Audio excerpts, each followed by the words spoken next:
Hello, good morning, everyone. Welcome to the third Information and Computing Education Conference, CSP-ICE 2020. This conference was organized by the Computing Society of the Philippines Special Interest Group on Information and Computing Education. This is actually the third. The first conference was held in Cebu Institute of Technology University in 2018.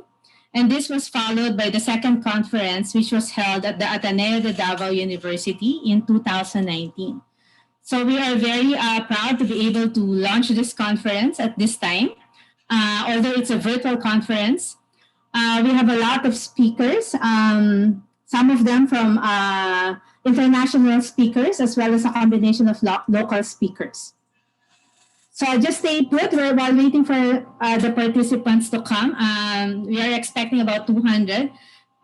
During the first day, which was held last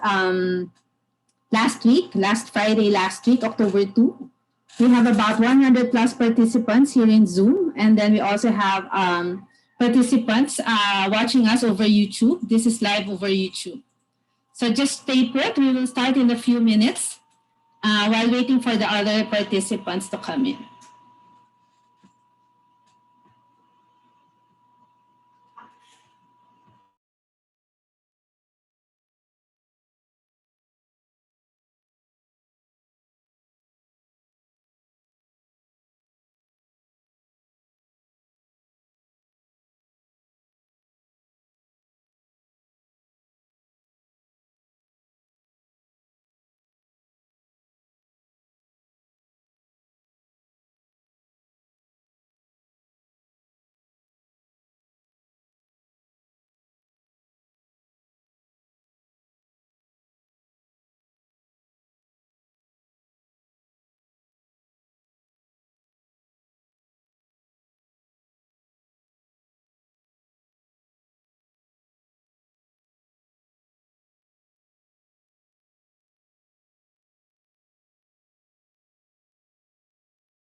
Okay, good morning.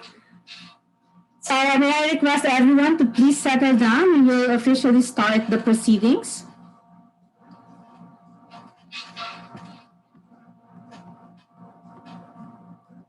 Let us all start with a prayer.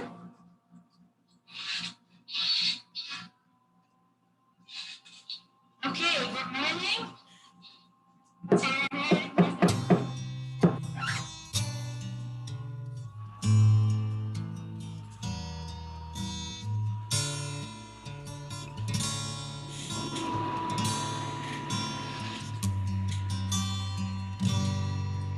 Sikoy ko kamighimo tolangit. Sikoy ko kamighimo to aldoy bulan. Ikaw ang nagbuhat sa kabituunan. Ikaw ang nagbuhat sa kalibutan. Manama, mawantog ka. Warag po ko ilingkoy ko. O Diyos, kahibulungan ka. Busa ikaw lang ang simbahon ko. Manama, mawantog ka. Warag po ko ilingkoy ko. O Diyos, kahibulungan ka. Busa ikaw lang ang simbahon ko. Busa ikaw lang ang alagaran ko.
Mga kababayan, ang pambansang awit ng Pilipinas.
Okay, so good morning once again.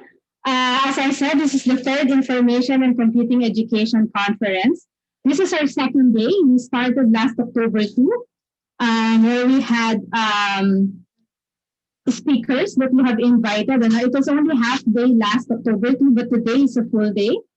We have plenary speakers in the morning, and all of the paper presenters will be presenting in the afternoon. Just to give you a short background about this conference, this is organized with our conference chairs, Dr. Jaime Caro from the University of the Philippines, Diliman. Dr. Caro is also the president of the Special Interest Group in Computing Education, and he is co-chaired by Dr. Dave Marshall of Silliman University. For our program committee co-chairs, we have Dr. Greg Victor Gabison of the University of San Jose Recoletos and Dr. Maria Art Antoinette Florino of the University of the Philippines, Las Bañas. I'm Chairman Santaramana from Cebu Institute of Technology University, and I will be your MC and moderator for today. Later on in the afternoon, I will be joined by two of the board members of the Special Interest Group in Computing Education. So unfortunately, Dr. Randy Gamboa cannot join us this morning. So let me give you a recap of what happened during the first day. So we had our first plenary speaker, Dr. Vladimir Mariano. No? He's actually the Chief Technology Officer of Up Technologies, and he is the founder of several startups. Currently, he's actually a PhD in computer science from the Pennsylvania State University in the US. And then right now, he's very much interested in training students on robotics and computing education. So his talk was about computing for kids, preparing the next generation for accelerating technological progress. You know, in a lot of countries, they have already embedded computing as early as elementary. Hopefully, in the Philippines, we can do that too. Computing is a very important skill. It trains students on, creative thinking, problem solving, and a lot of other things. So in his talk, he presented how he trains students using microbit. Microbit is basically a robotic kit that you can actually program using a visual programming language. So he said that he was able to do a lot of, the students were able to do a lot of projects using this, and they are very interested. So he's promoting that in that particular talk. The next one, so Dr. Vladimir Mariano is currently based in Vietnam. And that's the beauty of this particular, if you look at the bright side, although this particular pandemic has affected a lot of us, but there are a lot of also good things that happened. So ordinarily, it would be difficult to invite international speakers because you have to physically bring them to the venue. But because of this particular scenario, we were able to invite him, and he was able to give his insights. His talk was followed by Dr. Dave Marshall of Silliman University. Dr. Dave Marshall is currently the director of the Silliman Online Learning University Center. They call it SOUL, the soul of Silliman University. So he was able to talk about research opportunities of technology-enhanced flexible learning. A majority of his talk focused on the new way of developing education under this technology-enhanced flexible learning. And then he also discussed about research opportunities, particularly, when you have learning management systems, these learning management systems actually logs a lot of the information being done by the students. You can actually monitor engagement, you can monitor performance, and so on and so forth. So this data that the system collects will, in the future, once we collect a lot of them, we'll be able to do a lot of data mining on them, so that do a lot of academic analytics, learning analytics, and hopefully come up with researches that will be able to predict, for example, students who have at risk of failing and so on and so forth. There are so many data mining, academic analytics, learning analytics opportunities with a lot of the learning management systems that we are implementing. Okay, and then the next speaker was Dr. Greg Victor Gabison from the University of San Jose Recoletos here in Cebu. He is also managing their learning management system. I'm very sure of that, even before he was doing that. And then we discussed plug-in to Moodle, which is called Code Runner. For us in the IT education, Code Runner will give us an opportunity to be able to embed, practice exercises and examinations in Moodle itself by plugging in Code Runner.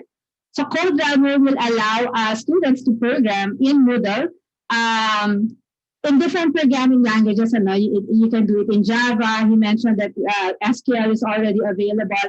He gave demo about Python, for example, coding in Python and doing some SQL code inside Code Runner plug into Moodle. So it's a very good thing. So those of you who were not able to join us in the first day, I think you can still watch the proceedings in YouTube.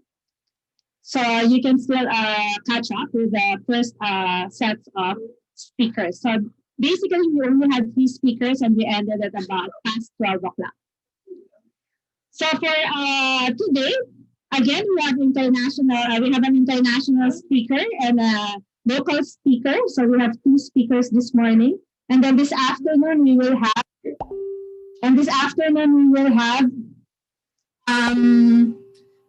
all of the paper presenters. We have 11 of them. And then the next set of speakers will be on October 16th. Okay. So to formally start this proceedings for today, let me introduce to you our first speaker for today, Dr. Aaron Raymond C. is an assistant professor in the Department of Electrical Engineering at the Southern Taiwan University of Science and Technology. He concurrently holds the position as the Director of Student Affairs in the Office of International Affairs. In fact, Dr. Aaron Raymond C., Dr. C., has visited the Philippines several times. He actually went to CIT several times as a student affairs head of the international affairs. He handles courses in assistive technology device design and engineering education curriculum transformation. His research interest is in assistive device design and development, biomedical image and signal processing, haptics, and engineering education. He has presented numerous keynote speech on engineering education transformation and assistive devices in the Philippines, India, Indonesia, Japan, and Thailand. Aaron was born in Manila, although he looks Chinese, the Philippines, and received the BS in Electronics and Communications Engineering from the La Salle University, Manila. In 2006, he obtained his master's and PhD in Electrical Engineering with a major in Biomedical Engineering at the Southern Taiwan University of Science and Technology in Tainan, Taiwan in 2010 and 2014, respectively. Subsequently, he did his postdoctoral research in neuroscience at the Brain Research Center, National Tsinghua University, Hsinchu, Taiwan. He also received training on designing student-centered learning from the Olin College of Engineering in the United States of America. Ladies and gentlemen, we are so happy and thankful to have today Dr. Aaron Raymond C. from the Southern Taiwan University of Science and Technology. Let us all give him a virtual round of applause. Thank you, Ma'am Cherry, and thank you for the Computing Science Society of the Philippines for inviting me to this talk. And today I would like to share with everyone regarding the current research that we are working on and also what we hope for in terms of helping people with disabilities.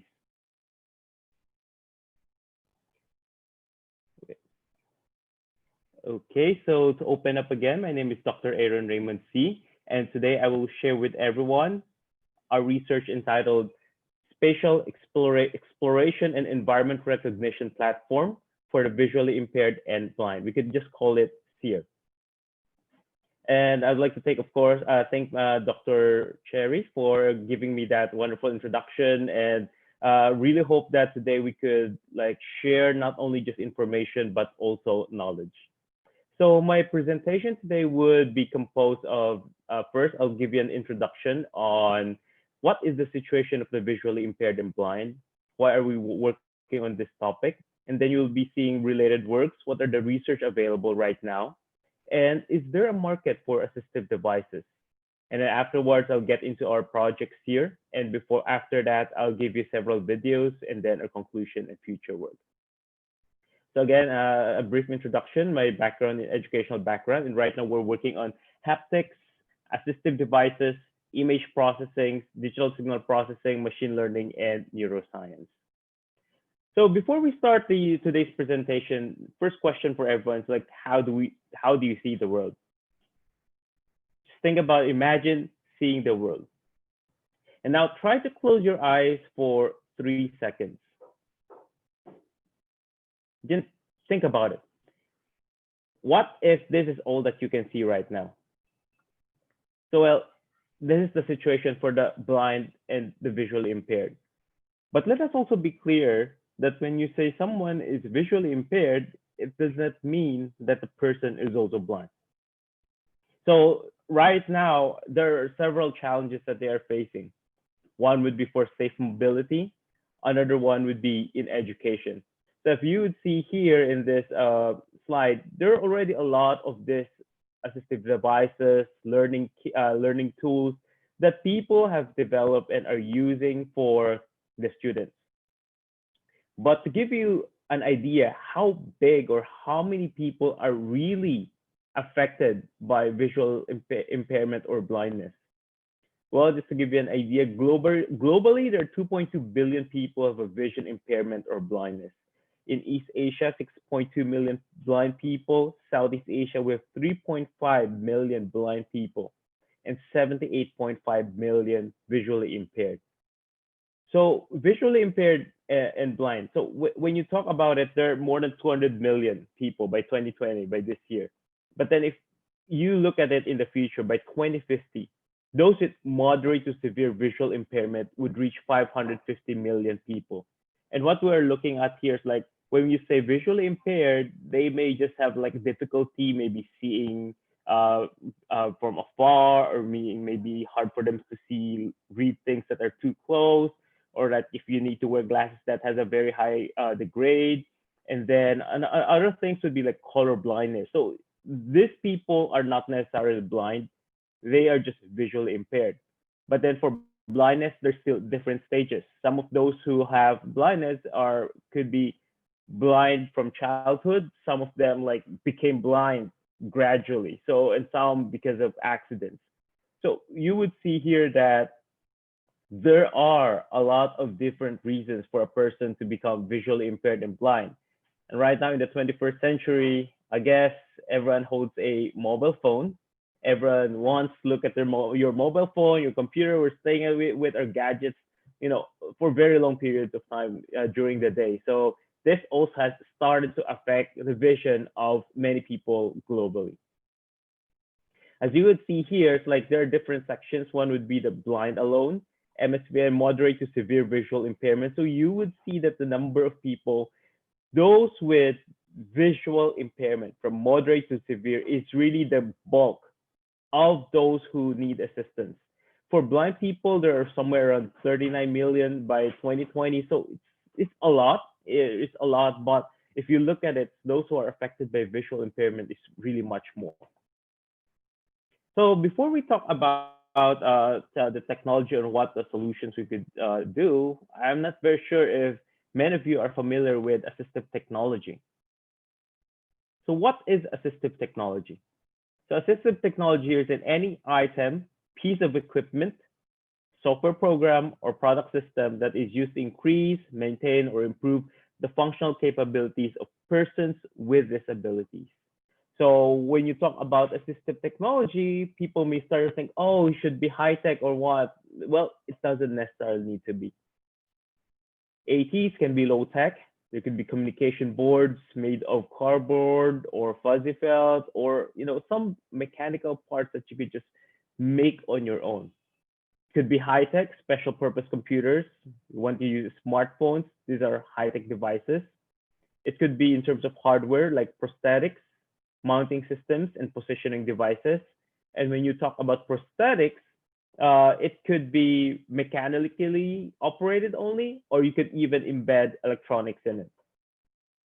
And AT can also be computer hardware, special switches, special keyboards like the one you're seeing over here, and pointing devices. Next would be AT can also be a computer software. So screen readers and communication programs like the blind would also use Google Maps, and they'd also use an app to let them hear what is on the screen of their smartphone. So this is the way they use their smartphone through audio audio outputs. Okay, talking about assistive technology. So when we talk about for the visually impaired and blind, what would come up on your mind? What is it that you usually see them carry? Well, definitely there's the white cane. So the white cane is basically the means for them to get around. So they could like take the jeep also. They could also take the bus. But this people who could already take public transportations are already trained on how to go around the city. So, but then if they just want to walk around, they basically would need a white cane to avoid hitting objects. Another one would be a guide dog, but unfortunately, a guide dog is really quite expensive because you need to train the guide dog, and this takes a lot of time and money. And of course, right now there are a lot of these electronic traveling aids. When you talk about electronic traveling aids, maybe through the use of Google Maps, Garmin, and other mobile phone apps. Electronic orientation aids, so basically it could make use also of like GPS positioning and so on. And position locator devices so that we would know where is our family member or friend who is visually impaired right now if they get lost. So right now, I'll give you an overview. So this is already like the research in recent years on visual assistive technologies. So we could divide it into three subsets. One is visual enhancement, one is visual substitution, one is visual replacement. So for visual enhancement, like if we need to use glasses, that's for visual enhancement. If you need to use an old person wants to read a very small thing, he would need to use a magnifying glass. So this allows are some samples of visual enhancement. Visual replacement, I guess this one is more complicated, but you need a surgery. So a lot of things that we're working on right now as engineers would be on visual substitution.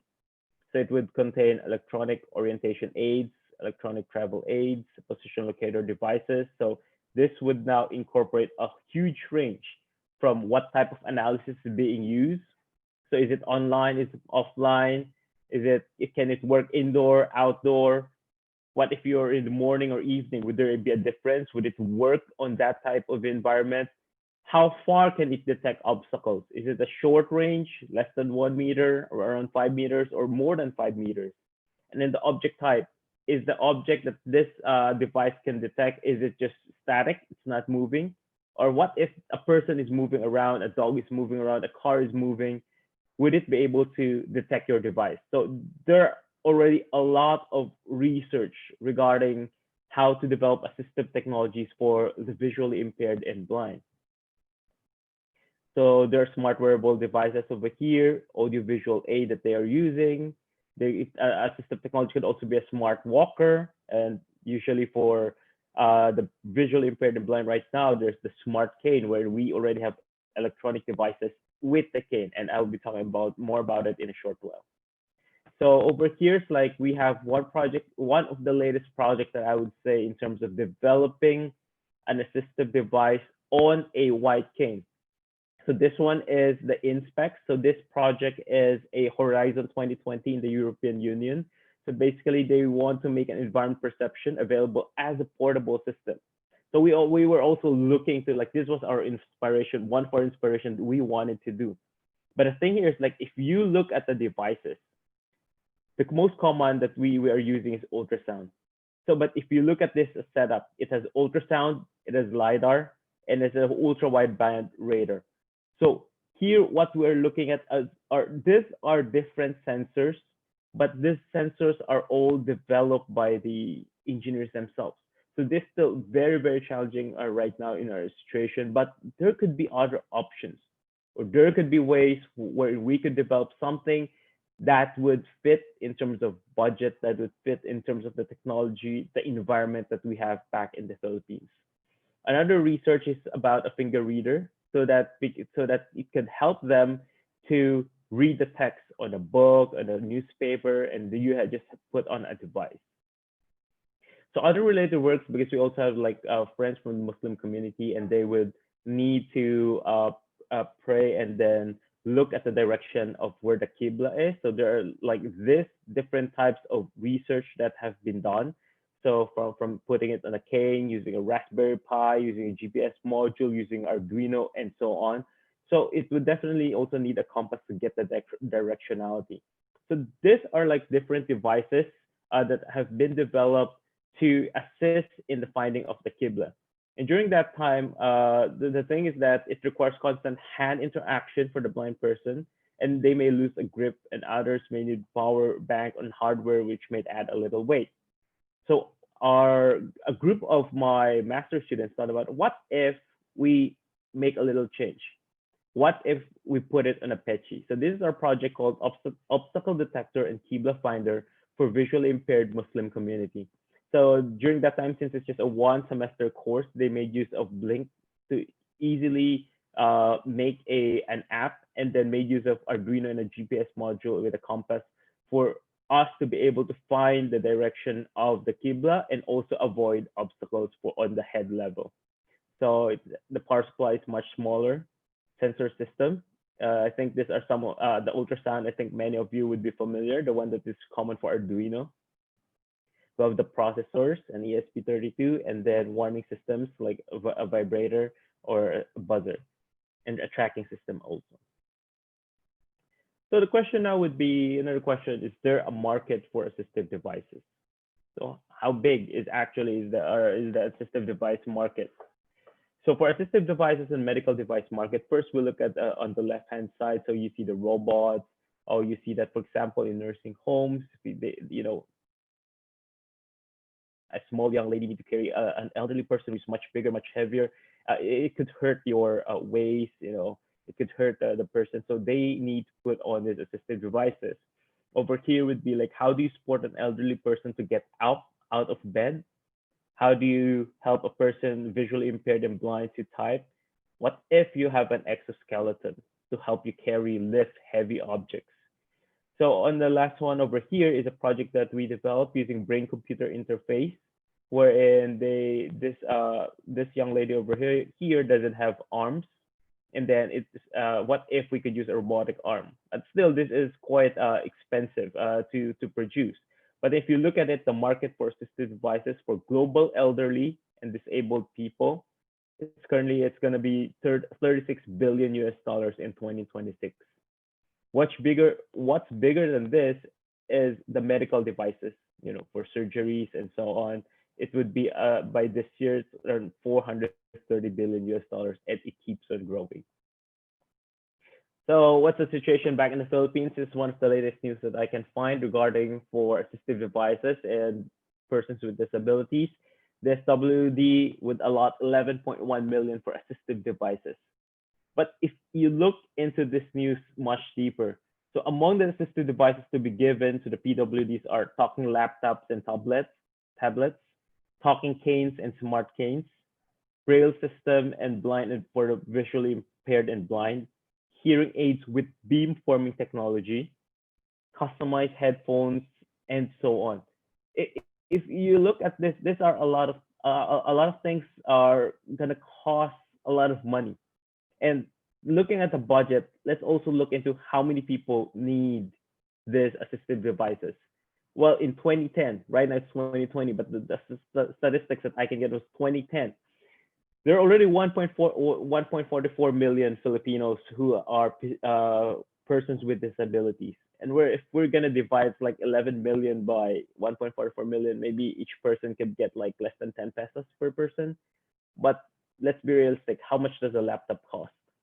A laptop would cost maybe 30, 40, 50,000 each. How much would a hearing aid cost? It would cost maybe somewhere around 35,000 to 70,000. So if you're looking at this price range, then you would understand that only very limited number of people would be able to avail of what the government is going to offer. The question right now is, what are we doing? What can we do right now? So, well, one we could do is like we could start partnering with these institutions. So for us, we partner with Resources for the Blind. So this photo was taken last year when I went to Cebu. So I went to Resources for the Blind, tried to understand how is it to use the white cane? How do they use the white cane for safe mobility? And then if we're going to have other devices, how would it help them to go around more independently? And number two would be education. So right now there are a lot of this printed books with braille on it. So this one is like the map of the Philippines. But if you look at it, it's like this printed materials, it's still limited. Limited with what the publisher can do, limited with who can afford or how to buy these books. But how would they be able to see the world from a different perspective? So this is something that we're thinking is like, how do we try to develop assistive devices? One, to provide safe mobility for the VIBs. Another one is to also consider how are we going to assist them? If, like, for example, these are children, how are we going to assist them in their education and to be able to see the world from different perspectives? So our projects here, so basically our initial idea is what if we have like a cane or a device wherein it could help us detect obstacles and then tell us, oh, there's a teacup in front. And then next thing is, oh, okay, I can touch the teacup. But think about it. You could touch things that are in front of you.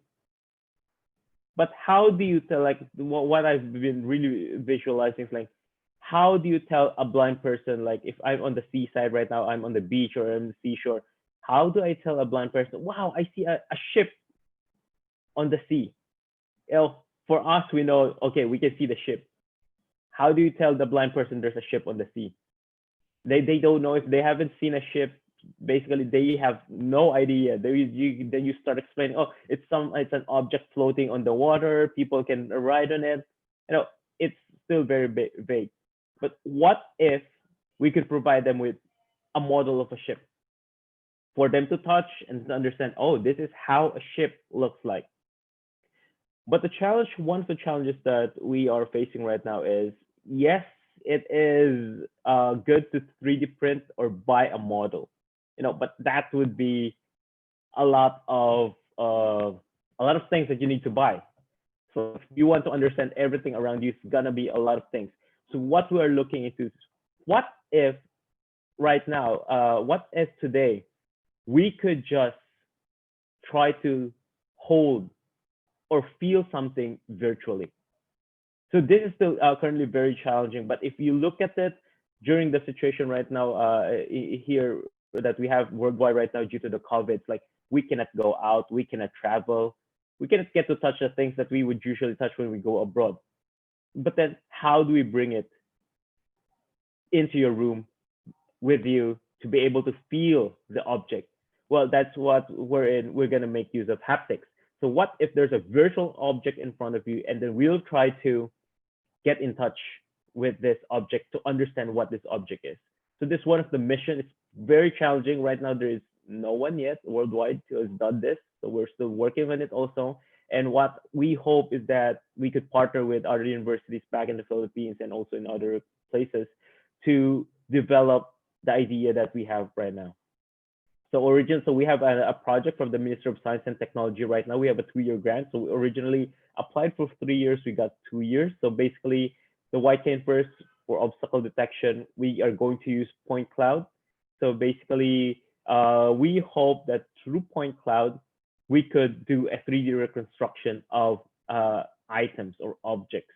And then we will have a database. And hopefully by next year, like we could like share to children who are visually impaired and blind back in the Philippines things that are available only in Taiwan, and vice versa. Like visually impaired and blind people here in Taiwan could enjoy and feel things that are only available back in the Philippines. So the thing here is that the easiest part that we are working on right now is we could have this point cloud data and then share it on a platform like cloud on a cloud. And then what we could do is that 3D print it back where we are right now and then send it to the other people. So this is, I guess, would be the first step, which we have already started doing. And later on, I'll be showing you a video regarding this one. So what we have right now, so the Seer personal assistive device, the pad. So these are one of our design concepts. But what if, we don't want this person to be labeled as, oh, this guy's blind. So we were things like, what if we could provide them with a more user-friendly item, like for example, a pouch. So what if they could have a pouch where they could put their mobile phone and there's a camera in front. So this one would be a Intel Real Sense. So it's a depth camera. So that it could measure the distance of and the objects around the person and also take photos of it. So this is like the how it looks right now. So put a cell phone onto the Seer pouch, to the back strap to chest position. So then open the app. So basically there's an app with it, and we are using a battery. So this one is for safe three things. First would be safe mobility. So basically make use of computer vision to ensure safe mobility for the blind. We hope to provide them with situational awareness and emergency response capabilities with integrated sensing ability in depth and color. I understand that they don't see the color, but for us, I mean, for the family members, then we could also make use of the colors to see the place or the environment more vividly. Exploration, it also enables the users to explore spaces and objects around and to recognize what is around them. Is there something that I could pick up or something? And also as a camera. So this one is mainly what I really hope to achieve here is to be able to capture images, to capture memories.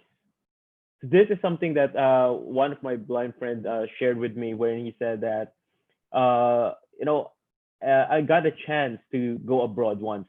I went to Malaysia, but then from the Philippines to Malaysia, what happened is that I was only able to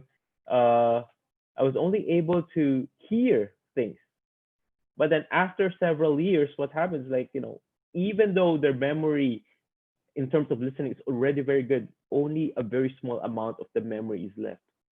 So what if we could provide them with portraits of pictures wherein they can touch, to provide them a more deeper memory of the scenery, of the people, of the objects that they've seen during their travels. So this is one thing that we have done right now, and we made use of 3D printing using as a tactile photograph. So I'll just give you an overview what the Seer system is. It's still partly it's already developed, like the front end is already developed using React Native framework. We're using Android SDK because we're considering we have an option to use Android and also iOS, but we shifted first to Android for at least two main reasons. Number one is most of the mobile phone users in developing countries, in the Philippines, in Indonesia, in Thailand, they're using Android. It's not like in Europe or in the US, iPhone is very common. In Taiwan, iPhone is very common. But let's face it, we're hoping to also help the bigger markets. So that's why we also made use of Android and its open source capabilities. We made use of natural language processing because you don't expect the visual impaired and blind to look at their phone screen and then keep on choosing the apps. So we made it simple, just one tap, give a voice command. So what happens then is we'll have a text to speech and speech to text algorithm. For the backend, we're still hoping someone to also work with us and to develop it because we're planning like there's a caregiver side and also like the user side. For the hardware, we have the tactile photos. So after taking the images, so we're using a ROS framework, the robot operating system. During this time we were thinking of using ROS. It's because if we want to share codes, someone may be using Java, another one would be C#, another one C++, another one would be Python. It's hard to integrate all the different programming languages. So that we opted for a ROS framework first for the obstacle detection, so object recognition. Sorry, this one should be object recognition and tactile feedback. So for the Seer system, so basically the back end, we have an interface and we have the RGBD sensor, which is the Intel Real Sense right now. But maybe in the future, we could shift to something much cheaper But for now, we're using this one because we could have the depth for obstacle detection, object identification, and for the production of a better tactile photograph. So what we can do right now is that not only can we take the images, we also smooth the images, process the images, and then convert it to STL file directly already. So that the user, they don't need to understand all the technical things. They just need to know how to take a photo.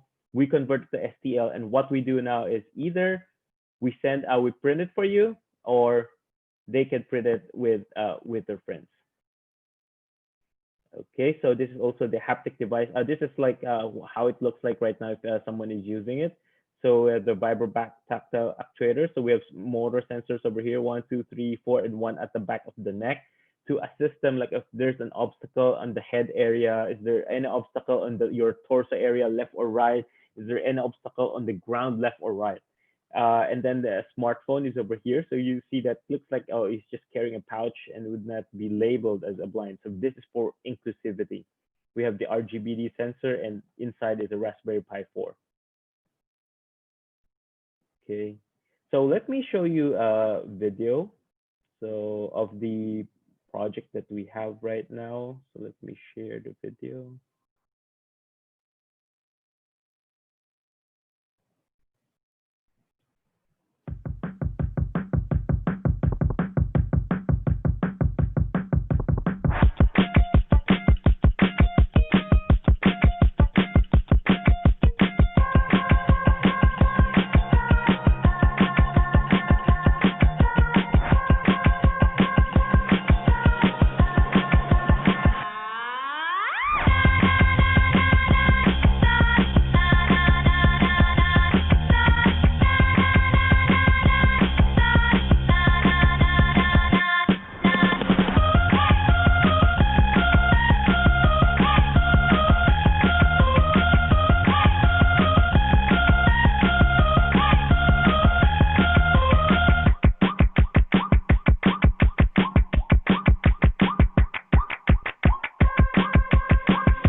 Sorry, let me share.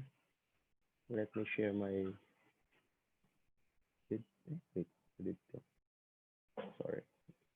Okay, so that was the video and for the project that we currently have. And let me share my presentation again. So where did my presentation? Oh, okay.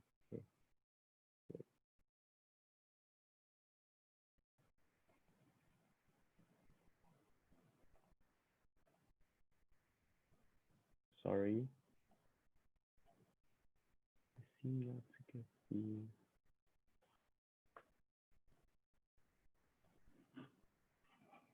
Wait,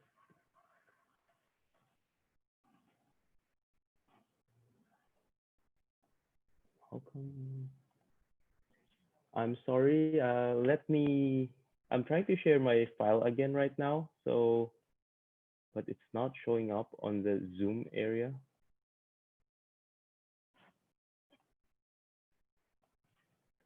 So I'll just talk it before I share maybe hopefully I could still share one last video. So basically for what just the some conclusions and future work. So first is like there's insufficient locally made assistive devices back in the Philippines. I'm not sure if you have checked out like how many of the products that are being sold are actually made in the Philippines. So this is something that we could think about or we could look into. Another one would be I hope there could be like the call for the development of a platform to develop assistive devices locally and manufactured locally. So I think right now there's an institution called IBET who is also working on this one. So the things like how are we going to help each other to develop these assistive devices? Because I believe that we have a lot of talents back in the Philippines. And just to prove that, like my current team is currently composed of students from LaSalle, from CIT, from USJR, and from MSU IIT. So my team right now is from these different universities, including, of course, from STUST. But the things like what we are hoping right now, we're gearing to is like, what if there's this platform where not only do we share information, but also the knowledge on how do we adapt the technology to the local perspective or to the local scenario. So let me try to open the another video. So hopefully it would allow me to play the video. And let me share the video.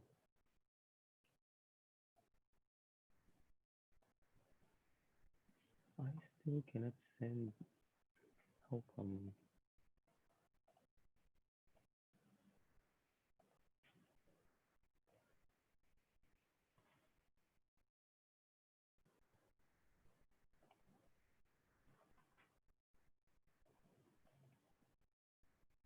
Okay, I have some problems with my Zoom right now. So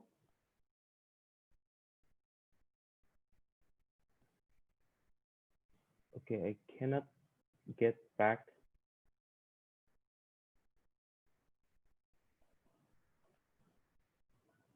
I cannot get my screen to share again. So my apologies for that because right now I think I'll just maybe find a way to share the video again later on because right now I think I can put in the it's not showing here on my Zoom share the video that I wanted to share with everyone. So I guess I'd like to end up with a quote for everyone before we finish I finish my presentation. So basically, I would like to share with everyone that sharing knowledge is not about giving people something or getting something from them. So that is only valid for information sharing. So sharing knowledge occurs when people are genuinely interested in helping one another develop new capacities for action. So it is about creating learning processes. So this was mentioned by Peter Senger, hoping that this could be a start of knowledge sharing, not only in the Philippines, but also internationally here in Taiwan also, and back home in the Philippines. Oh, thank you, everyone. And is there any questions? Are there, the floor is open for questions. Well, thank you very much, Dr. Aaron C. It's a very, very interesting presentation. I'm sure there are a lot of questions. And yeah, you're right, no? it's very important for us, doing research, that the research that we do would have a value, especially for humanity. In this particular case, it's very, very clear the beneficiary of this particular kind of research. Right? It's very high tech, AI, image processing, even engineering, everything combined into developing these particular devices and not to help the blind. It's basically an integration of everything and a very interesting. I actually, Right. to those who have questions, please, you may write them in the Q&A chat box, or you can also raise your hand. I saw somebody raising his hand earlier, Blendy. Is he still interested to ask the question?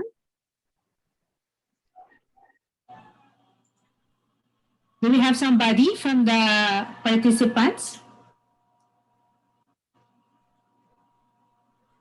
Okay.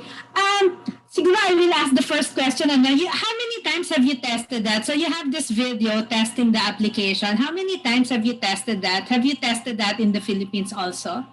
Okay, so this was developed just this year. So we started development this year, and we have tested with blindfolded people, 10 blindfolded, and we also tested it with 2 blind people here in Taiwan. So we were actually hoping that we could go to the Philippines, but since we cannot fly, so yeah, that's right. yeah, we were stuck here. Yeah, there was one video that I wanted to share, but right now since my screen is not participating, it's like I cannot share it or something. So yeah, that one could have like showed you a more detailed video on the product itself. Yeah, but it's okay. Yeah, Yeah, maybe you can try exploring it again. Anyway, we will give you time to maybe I'll try video to. if you cannot share it. Is it a technical issue? Yeah, I think it's a technical issue, right? I'm thinking it's like, would it work if I leave first and then come back again? Yeah, okay. Yeah, I'll leave first and then I'll try to Try. come back and see if it would work. Yeah. Okay. Okay. See you in a few minutes. Yeah. Okay. So anyway, to those who have questions, you may write them. Do we have participants here who are doing similar researches for the blind? Maybe you can type them there in the Q&A. My interest is not so technical, yung questions ko. I'm wondering if you ask, for example, people to test it, the blind and those that are blindfolded, ayan, so the video is showing already. Yeah. Maybe you can share the video so that we're sure that it's working already. Okay, yeah, let me share this one first. But the sound is not working. Oh, sorry. I think I forgot the.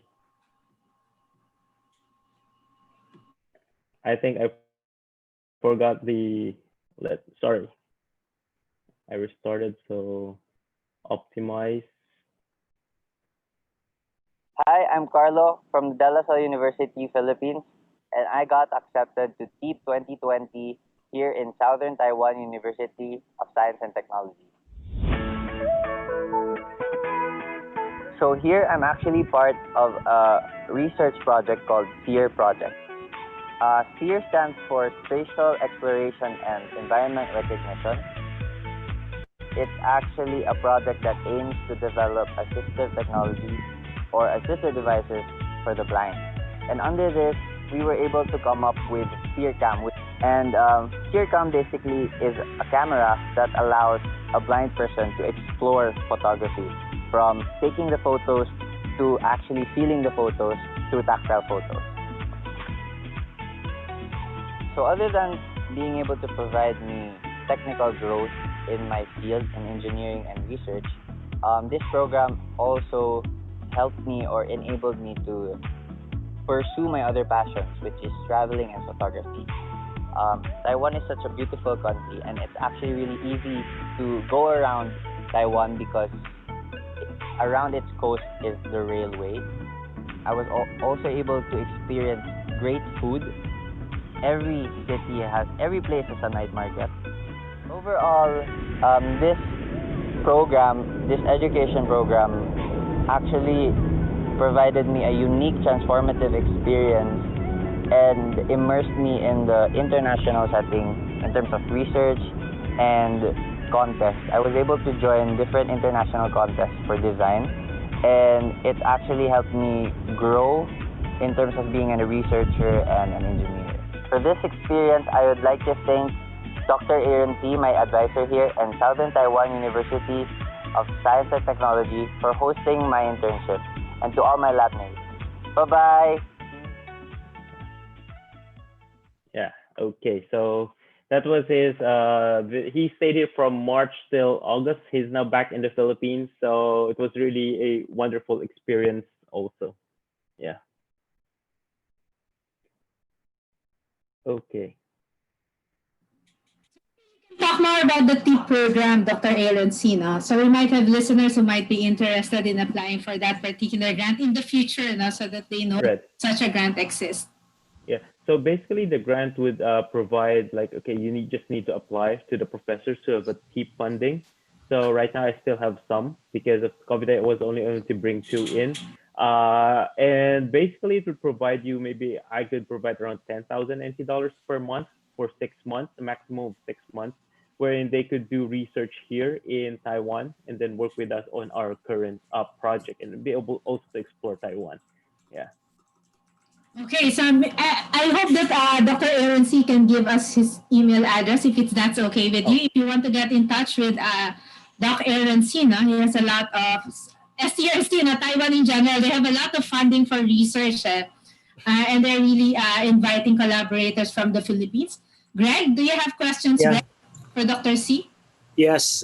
Hi, Dr. Aaron, may buntag. Hello. Mayong buntag. So if you talk about spatial recognition as spatial exploration, and to a certain extent, the topic is basically spatial exploration and environment recognition. So one of its application is that you have some kind of a prior, how do you call this, walkthrough of that particular area. Is this one of the things that is normally done as a prior activity?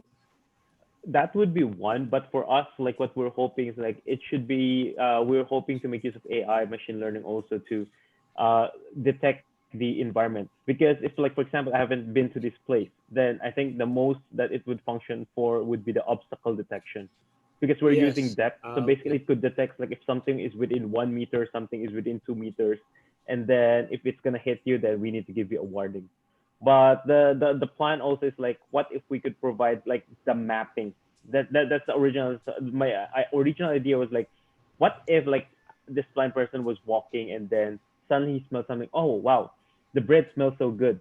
So what is this bakery? What is this bake shop? And then he cannot see it. Like, but if he could like use his device to take a photo of the environment and then, or it's like to use the GPS to understand where he is right now, then maybe his family members could also share with him. And then the prior training would also be very important. We still are working on this one because it could provide, like, for example, the canals that we have back in the Philippines. So that's why I mentioned that we're hoping for a cross-country platform, because high-tech things that may work in Europe doesn't necessarily work back home in the Philippines, because our roads are totally different. We are not PWD friendly environment. Yeah. For sure, in the if you do the testing in the Philippines, there will be more challenges. Yeah, there'll be more challenges, but that's also the goal of having a platform that we customize for the local need, not just to make a device and sell it on the market for one. Because usually right now what we're seeing in the market is one size fits all. Whether you want it or not, this is how it looks like. All the functions are in here. But then, some people don't need all the functions. It's like in the phone, we don't need all the functions. Yeah. So it would, to a certain extent, it would actually capture like the surface level or something like that. Yeah. It would have prior information because it's spatial exploration, or to a certain extent, there's even another project which talks about spatial recognition. So meaning to say, like, prior to prior to being used, there were already some kind of a map venues wherein it's being applied, so that at least it would be the reference in moving out. And then also right now, one of the common household devices that where AI is also being implemented is actually about robo vacuums. And if you would notice, right now, one of the good seller robo vacuums, the good selling robo vacuum models are those having some kind of an internet connection wherein it provides some kind of an idea, like given a certain setup in the household, there's a certain kind of predefined map that's actually been given, and then there's just the first run of the robo vacuum, and then try to compare it with a certain existing map, and then after that, it provides some more efficiency in the execution of the vacuuming of the household. You Right, see right. some similarity with that. Uh, right now we were hoping like to map that out, but we're still in process because like to map that out, what we were planning before is like if we could like count of this number of steps, like for example, I went out of the house, but then we understand that the GPS we are using right now, the error for the GPS is quite big. So we're now thinking like how this one of the challenges that we could work on. How do we work on the error of the GPS and also together with like counting the number of steps or something like that to be able to pinpoint exactly the correct location of this person and then take images of the surrounding so that we could have like a how do we map it, like for example we're going to make our own map or we're going to map it on Google Maps so to provide a geolocation. So it's still this one's still one of the projects that we are looking into for the spatial exploration also. Yeah, to have the mapping of the environment. Right now, like for example, the robo cleaner and some of the devices, it's very similar to what we. If, so Greg, if you remember last year for the IPBL, the slum of the using lidar. Yes. So basically, they just you can just let it run first, and then what we are looking here is like if the more people are using our devices, more images are captured, more images are saved in the cloud, and with those information, we could reconstruct the information to provide us with a map of a place or even more information about a certain object. Yeah.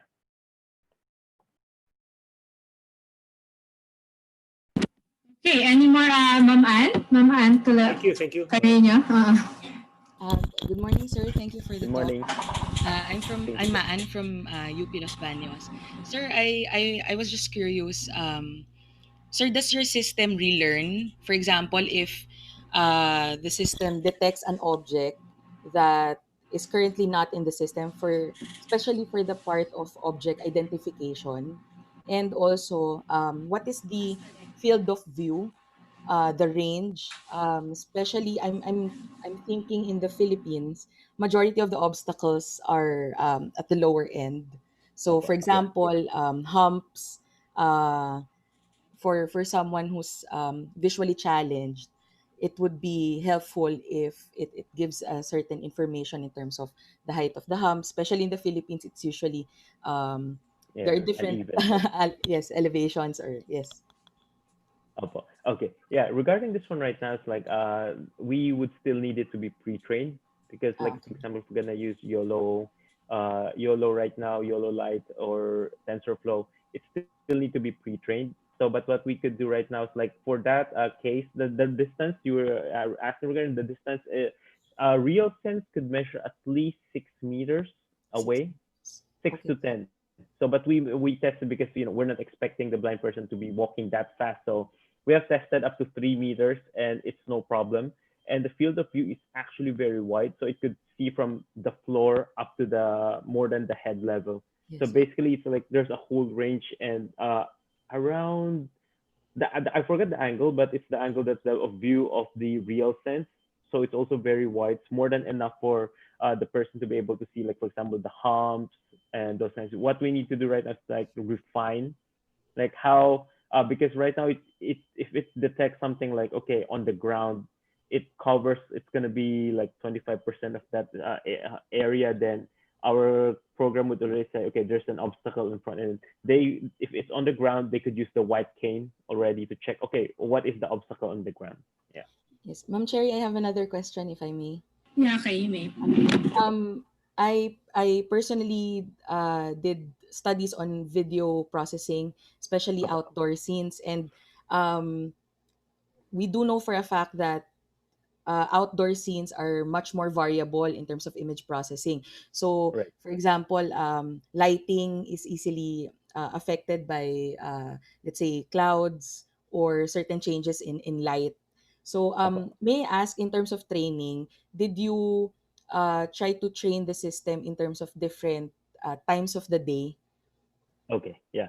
Regarding this question, we did a test po. So we tested like early morning, during Yes. lunchtime, in the afternoon, and Right. during the night.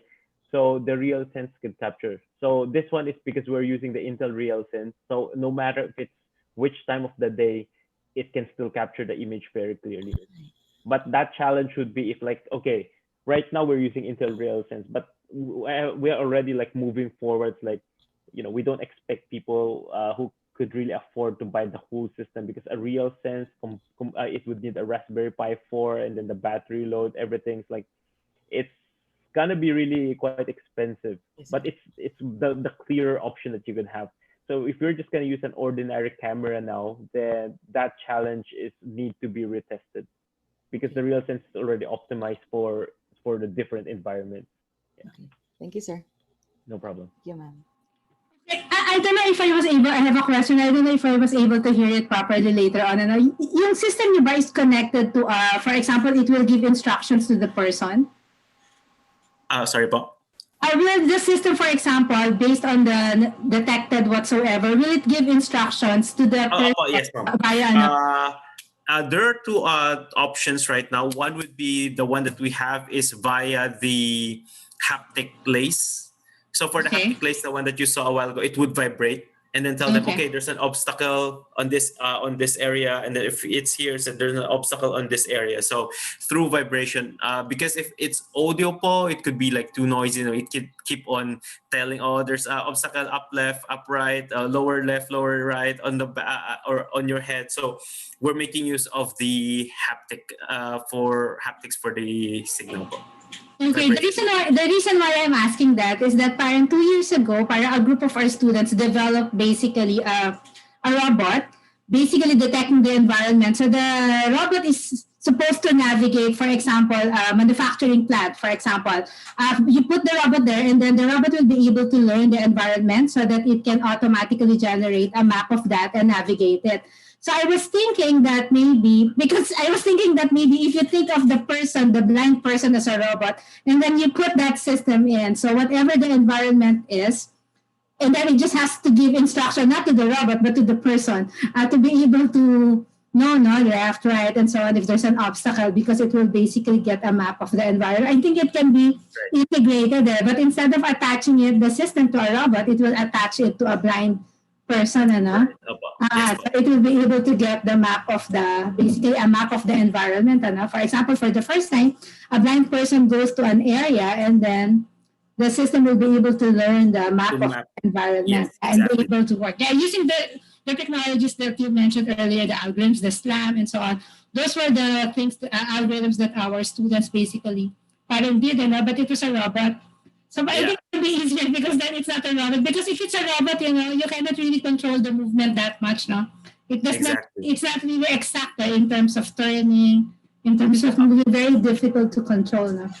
Right. But if there's an instruction, so that it's my first time to hear about that, the vibration, Yeah, using haptics. the vibration, then we have to find another way of parang giving instructions to the blind. Also, no? So maybe that's another, instead of, if audio is a bit noisy or something, Yeah, maybe it's because they also rely on a lot of audio already. So if we're gonna include that audio again, and extra audio there, that would be a lot of information that keep on coming out via audio. Okay. Sorry, Cherry. I know this sounds outrageous or a bit different. Like, you see, like, do you think like connecting it with the ordinary individual to better understand your paper or project? Do you think the best analogy would be like seeing Daredevil see through using his hearing senses? Because there's a bit of haptic feel in doing that. Okay, yeah. I guess that's something that we need to develop in the future, because right now the cameras, like video cameras, yeah, it's actually one of the good things to consider also. Is like, how do you feel the vibration from long distance?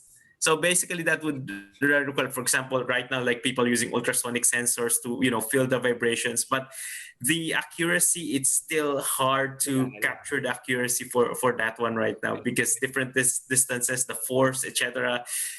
That would be a bit still complicated right now. Yeah. No, I'm not saying that you'll be doing that. Like, if you try, like, what would be the best analogy that you can actually let an ordinary individual understand your paper? So it's like, Oh, okay. Yeah. Okay. Yeah. Just think of it. It's like something. It's your eyes. It's your eyes on the road. So basically, they cannot like see with their own eyes, but there's this something that looks around for them, and it could see much more, because what happens here is like the AI would be processing. So what it would process, like the whole environment. So sometimes for us, it's like, we're just looking at like, looking straight. We may not be looking on the sides, but what happens here is like it checks the field of view, the whole field of view. So it means that it could even see much more, like react much better compared than us human beings. Sometimes we're limited, and then we're thinking of something else, and we don't look at the road already. Yeah. Okay. Yes. Thanks, Harry. It's eyes on the road. Yeah.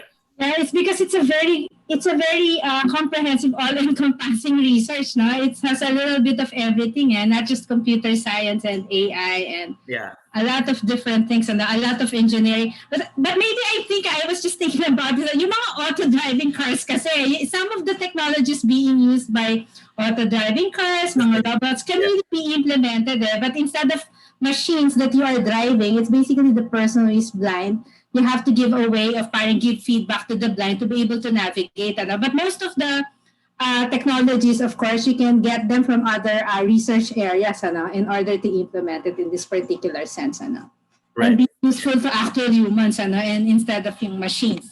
Yeah, instead of machines, it's humans. Yeah. So very interesting, and I hope that even though we did not get questions from the audience, you can still get in touch with Dr. Aaron C. I already posted it in the chat area. The Aaron C at stust.edu.tw for Taiwan. Is based in Taiwan. They have a lot of you can have a lot of research opportunities for collaboration with STST. USJR, the people of USJR, they have been to STST. I have been to STST. I was actually there last December.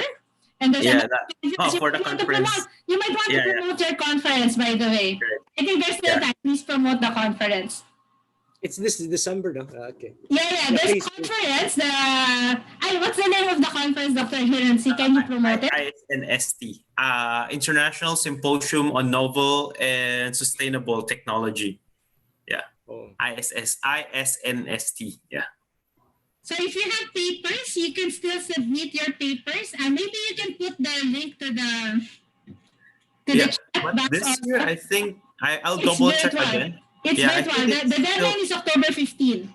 Oh, October 15. Oh, okay. It's open. It was extended to October 15 yet, but the conference is November. So you might want to. Can you type the link just in case? Maybe they have papers that they might want to. Novel and sustainable technologies, it's AI engineering. I think for computer science, there's a topic area there which is on AI, and so on. You can say. But I think Dr. Kara here has a comment or question. Dr. Jimmy. Oh yeah, I'm thinking this cars, self-driving cars. The future vision is that the roads, the cities will be intelligent and smart, will be communicating with the intelligent cars through the road signs and all that. Is there also a similar vision for intelligent buildings communicating with something like what you're doing for the blind and other mobility impaired people, maybe? There is right now a call for cars. I mean, call to like cars to communicate with each other. So I think this one could also like be in the future, once this technology is already mature, then the next step would be using IoT to really interconnect so that they could also know, oh, who is nearby, and then I mean, if they know the person nearby, and then if a place is nearby. Yeah, I think that is already being worked out, but some people are using iBeacon. Yeah, but it's still, you need to set up all those beacons in all the place. It's still gonna take some time. Let's wait for 5G. Yeah. Okay, thank you. No problem. So we have last call for questions, please, before we move on to the next speaker. Okay, no more? So it was a very, very interesting talk, Dr. Aaron C., and we would like to thank you very much for joining us today. Thank you, Ma'am Hopefully in the future, yeah. Thank you, Dr. Aaron C. Hopefully in the future, no? Mas better yata ang webinar, so that we can invite other speakers and it's not so expensive. And for sure, they will be here, no? They do not have to spend too much time traveling and so on. But it would also be nice for Dr. Aaron to visit the Philippines. So Yeah, thank you I'd very love much. to go That's back. all.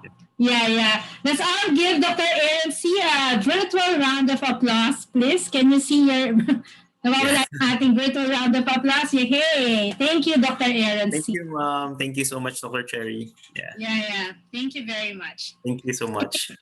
We now move on to our next speaker. Okay, so our next speaker is we'll talk about advice complexity for online algorithms. She's a very young computer scientist, a full-blooded one, having finished BS Computer Science, MS Computer Science, and PhD in Computer Science, all at the University of the Philippines in Diliman. She has also been part of a startup community, being a director of Maroon Studios, where she also served as business unit head of analytics and chief technology officer.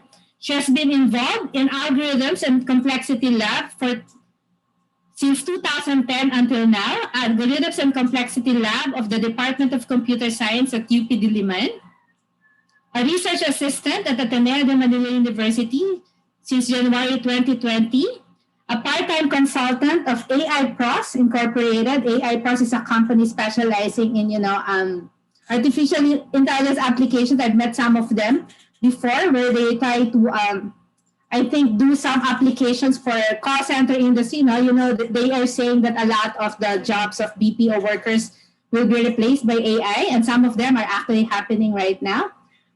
Okay, so currently she's connected at the as assistant professor of the Department of Computer Science of the University of the Philippines, Diliman, where she handles courses in data structures, algorithm design and analysis, database design. Ladies and gentlemen, please welcome Dr. Joreen Clemente. Good morning, everyone. Thank you, Ma'am Cherry, for that wonderful introduction. First, I would like to thank the organizers for inviting me to this conference. So I'll try to present my screen. Okay.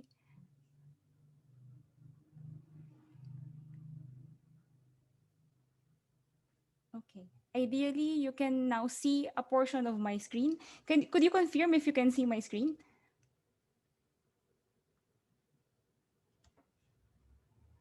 Yes. Yes. So Okay, we can see great. Joreen. Yes. Can, So in this talk, the title is Online Algorithms with Advice. So medyo mas theoretical to compare with the first presentation a while ago. So I will discuss some the research landscape for this particular topic and some of the open problems.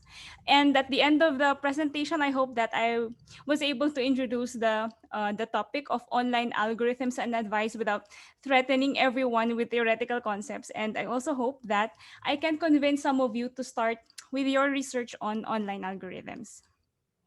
So this talk is composed of three parts. The first one is for the fundamental concepts. The second one is for the entire research landscape. So medyo nasa edge tayo on the advice complexity. And then some of the open problems for the students as well as new researchers for algorithms.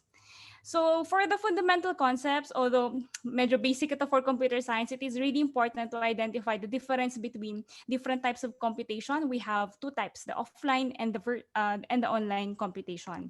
And then particularly for online computation, we have what we call the online algorithms. And then we will recall that the idea of complexity classes with respect to solution quality. Here we will introduce the context of competitive ratio to assess online algorithms, as well as advice complexity, which is a measure of the amount of missing information for some online problems. And then another interesting area is producing lower bound arguments for problems. I would like to rephrase it as identifying the best possible achievable measure for a particular problem. So in the research landscape, there is a one particular area wherein we will discuss about lower bound arguments. So first, what is computation? So of course, we are in computer science, so this one is a very basic concept, but most of the time, mahirap maging, hindi maging rooted dun sa or grounded dun sa basic idea of it. So it is composed of three parts. The first is the actual problem, where it is composed of a well-defined set of input, and then a well-defined set of conditions or specifications. And then next is the algorithm, which is a set of unambiguous instruction that should help, and then a computer, which is any which could be based from any computing model. So yung ginagamit natin right now is the Turing machine as the underlying computing model, but of course there are some general other computing models out there, like probabilistic Turing machines and quantum Turing machines. Okay, so computation is the process of solving the problem by transforming the input to produce the output using some well-defined set of instructions called the algorithm on a particular computer.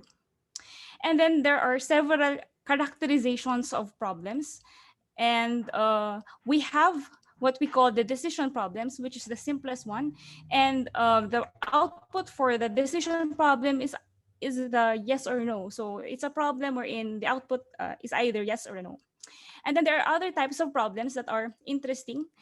These are called the optimization problems, wherein we have the objective function and then a particular goal, wherein your goal is either to minimize or to maximize the objective function. For continuous problems, there exists some analytical methods to solve this easier. So you can get the min and the max given some function. However, for combinatorial optimization problems, it's harder. So if we are dealing with discrete structures like sets, strings, and graphs, medyo mas mahirap maghanap ng min or max given a particular problem. So why? Because most of the interesting discrete optimization problems have search spaces that are exponential with respect to the size of the input. Okay. So suppose we have size n, and then the set of feasible solution is usually exponential in n. So pwedeng n factorial or some k to the n. One classic problem is the traveling salesman problem. So imagine if you would like to go to, let's say, a trip in Europe, and then you have a list of your dream cities to visit, and your goal is to identify a particular itinerary so that you can visit all of the cities with minimum cost. So either mabilis mong matravel yung all countries, or either sobrang mura nung cost of your travel. So this can be modeled combinatorially as a graph. So we have a graph G with vertices as the cities and edges as the connections between the cities. And then the set of all the feasible solution or the possible itineraries are the permutations. So all the possible permutations of the n cities.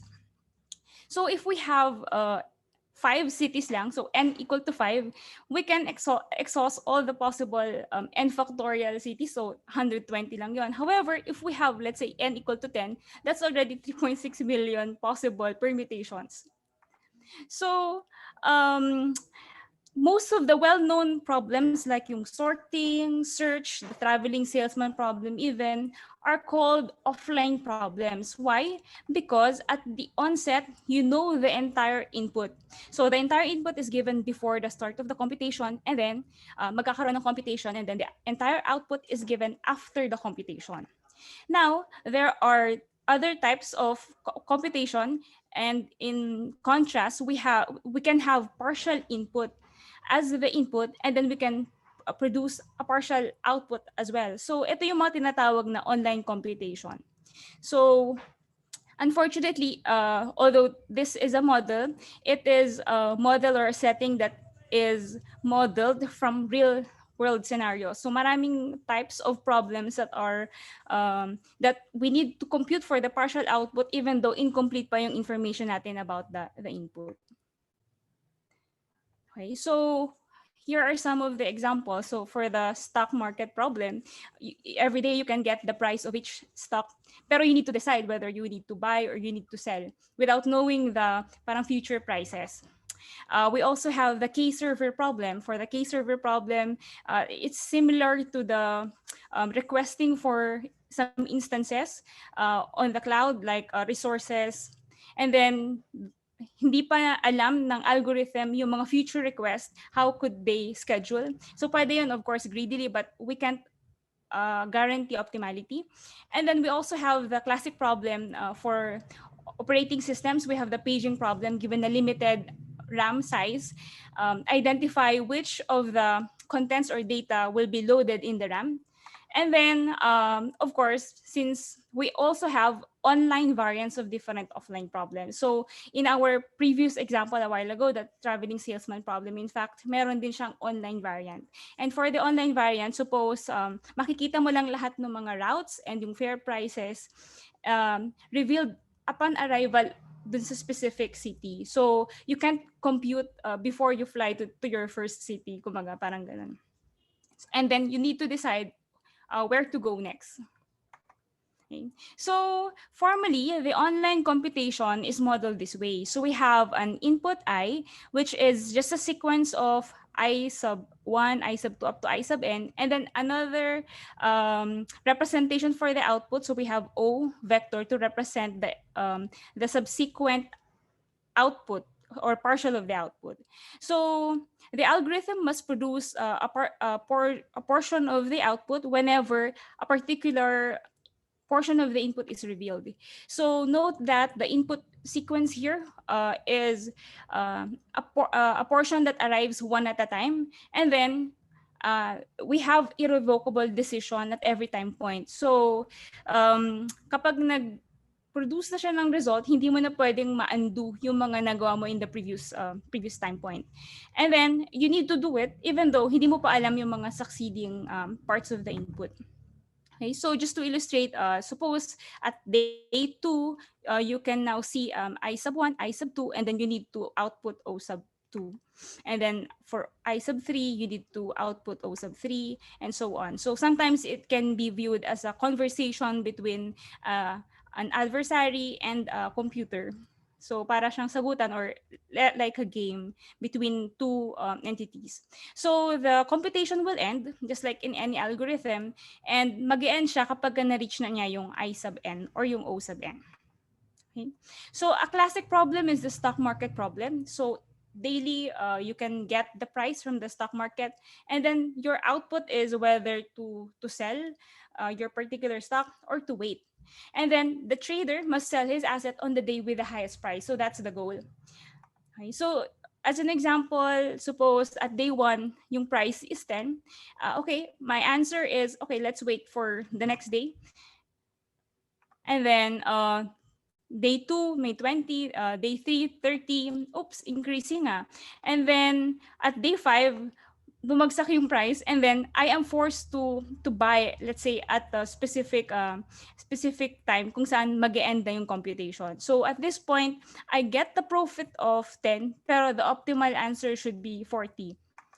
And then there are existing algorithms that are better than the naive one that I showed a while ago. So there are several techniques like creating a reservation prices. So yung mga Bayesian technology, Bayesian algorithms natin, they utilizes the historical data of the stock market price to identify a good reservation price, such that if if the price for that particular day is achieved, then I can buy this so that I can guarantee some portion of the profit. So kahit na hindi necessarily optimal.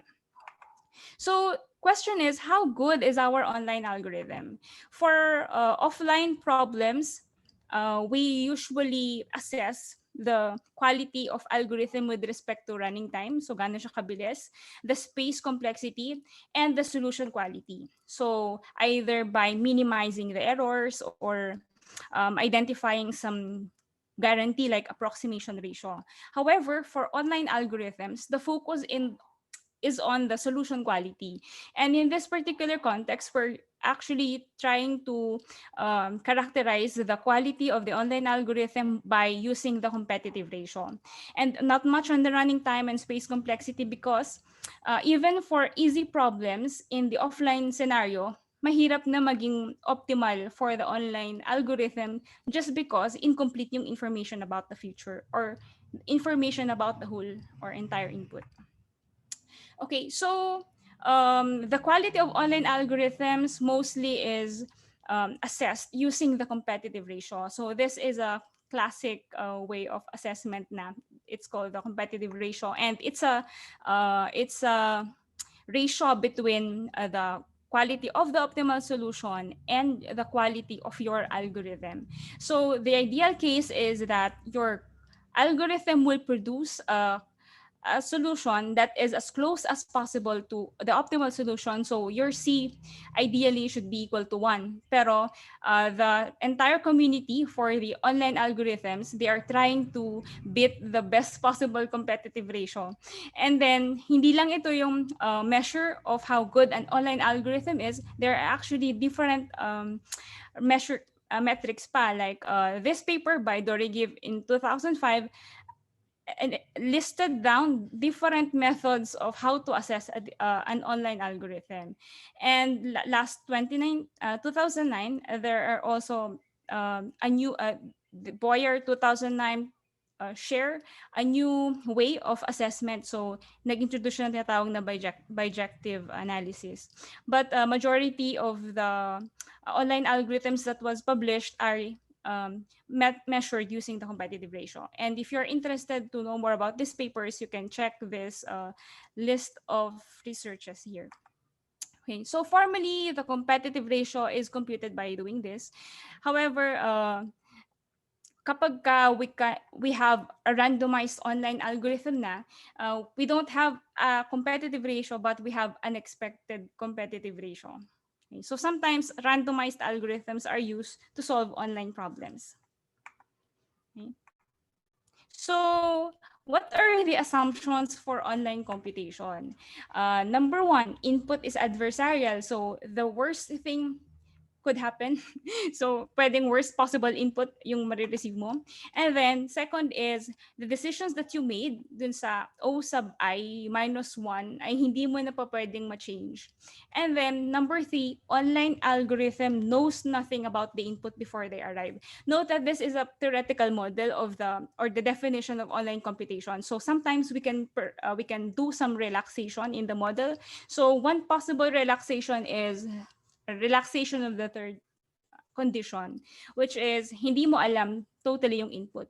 But one possible way is, what if you can have a friend, parang call a friend, and then you can get an advice from the friend, and we can call that type of computation as an online algorithm with advice. So parang online algorithm with call a friend. And in this particular model, yung friend niya is an oracle. So this is already a different computing model wherein hindi na lang yung input and output yung nag-uusap. Hindi na lang yung tagabigay ng input and yung algorithm or computer yung nag-uusap, but the computer has an access to a powerful entity. And in this case, the powerful entities called the Oracle, and friend siya ni online algorithm, so they trust each other. And the Oracle knows the entire input and has no computational limitation. So remember, this is not a realistic model, but a theoretical model lang. And if we can have something like this as a friend, obviously better than your algorithm is better than any online algorithms with advice. However, of course, hindi naman masyado nag-exist, or if it exists, hindi perfect yung makukuha nating information in the type and in the tape. So, in suppose ideally, we can have something like this.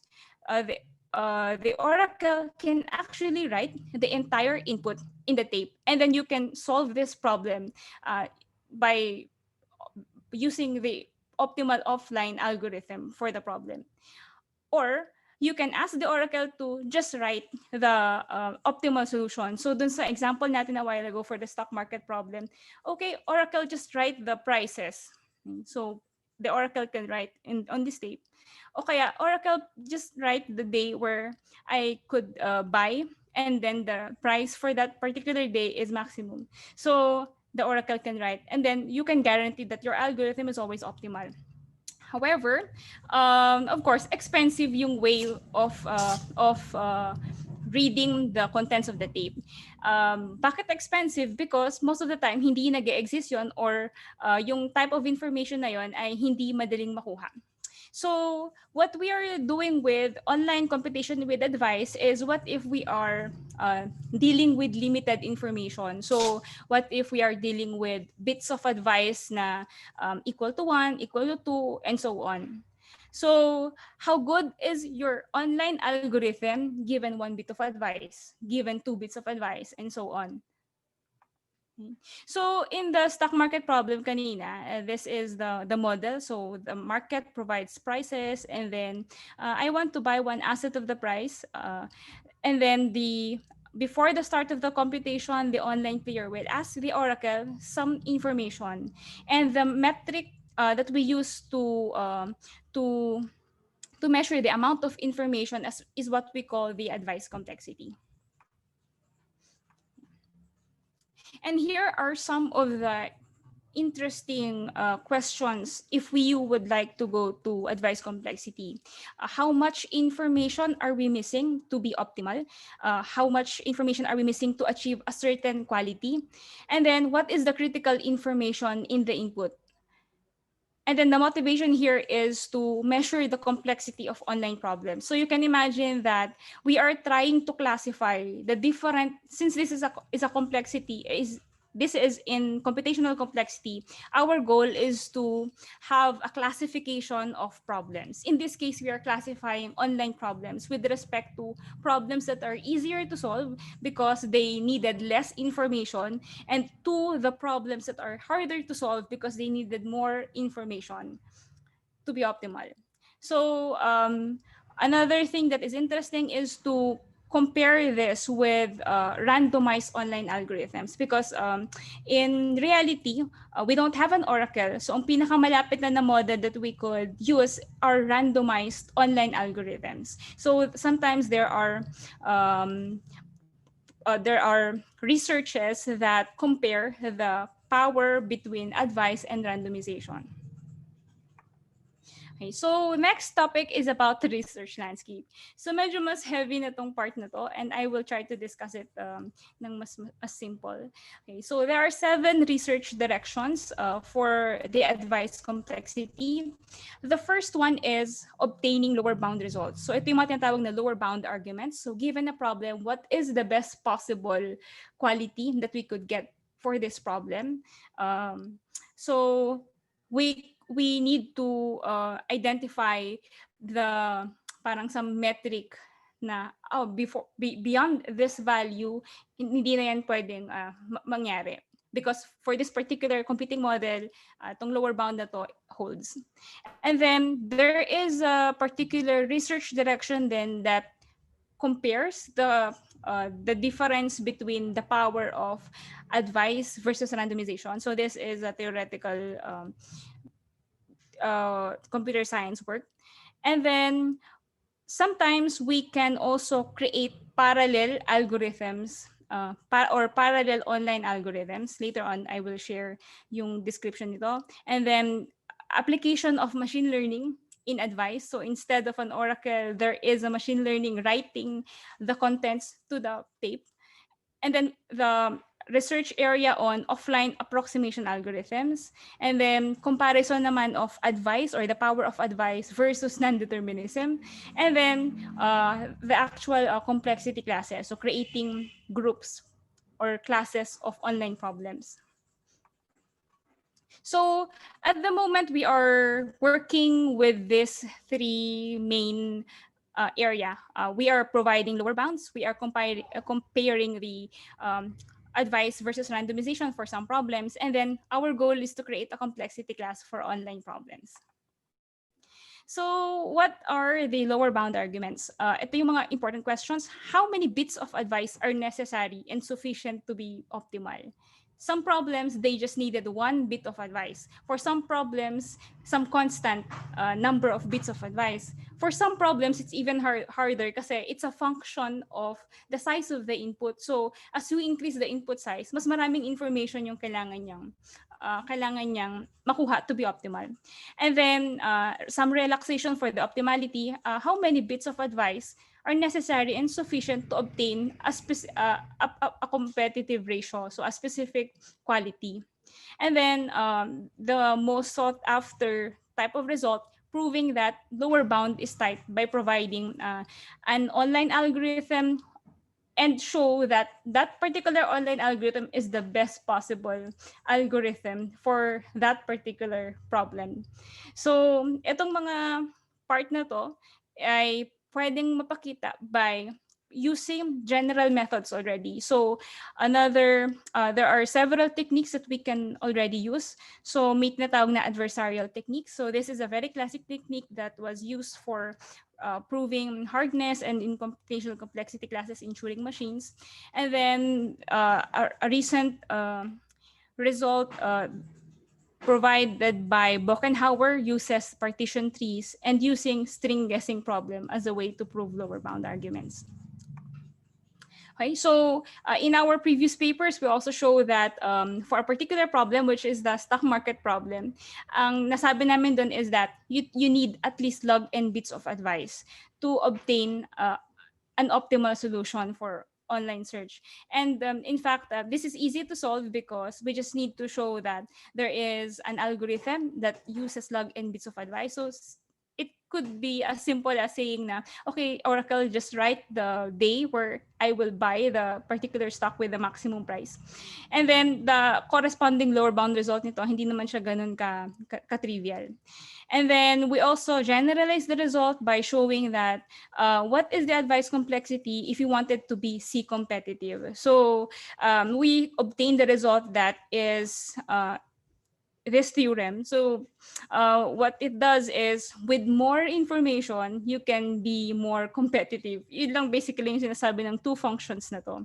And an interesting result was we compared it with randomized algorithms, and of course, nanalo si advice compared to randomizations, to online algorithms with randomization. Okay. So we provided a tight bound for it.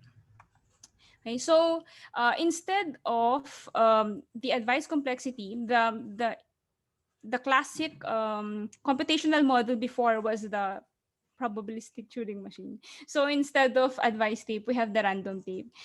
This is the computing model that is used by any randomized algorithm that we have, and this is the inspiration. And this is the inspiration for advice complexity.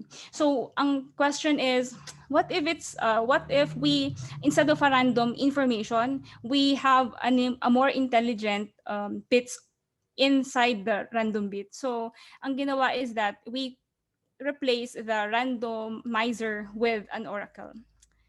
Okay. So both computing models have non-trivial trivial relationship.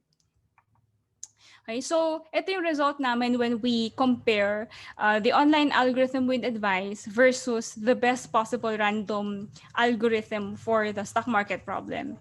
So this is the lower bound for the randomized algorithm. So ito siya, tong value na to, which is a function of the minimum and the maximum price na allowed in the prices. And then this one is the quality of our algorithm as you increase the number of bits of advice.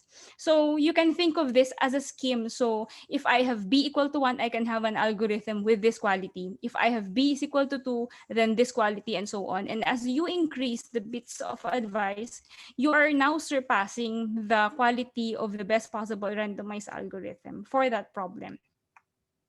Okay. So another area of research is parallel online algorithms. So imagine that you can read information in the advice. Suppose you have one bit of advice lang. Then you can, let's say, have an encoding for 0 and another encoding for 1. So you can run the different algorithms or two algorithms simultaneously and then output the best solution. So this works if you have parang you have computational power na you can use. So if you can sacrifice the computing power for the quality of the solution. So it was used for for a particular problem called the list update and the make span scheduling problem. So as a generalization, if you have b bits of advice written in the advice tape, you can actually have 2 to the b different online algorithms. One algorithm for each advice na ibibigay ni Oracle. Okay. And then one track of research that is very much ano ba to?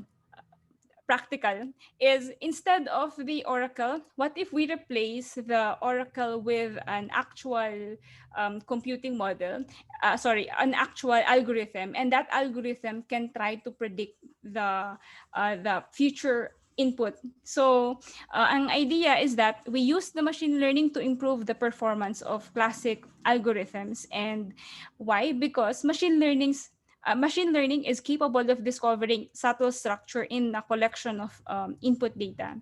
So a particular research was made to improve the online algorithm for the page migration problem. So for this specific research area, you need to identify the problem, and second, the domain of the possible input. So kailangan meron kang ding test data na i-feed sa machine learning algorithm mo, so that your online algorithm will be good in predicting your online algorithm will have a very good competitive ratio, because you already have the you already have the idea kung ano yung magiging future value portion of the input. So the result here is that as the ML algorithm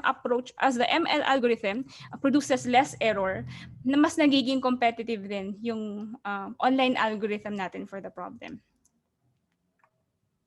Okay, and then we can also have advice complexity used to solve classical offline approximation algorithms like the TSP. And this is similar to the goal of the parallel online algorithms. So to solve the offline approximation algorithms, we run the 2 to the b different algorithms on a different machine. And ang nangyayari is that better yung quality ng solution. However, ang maganda doon is that for some problems, nabibeat pa rin niya yung pinakamagandang offline algorithm for a hard problem. And then this is similar to the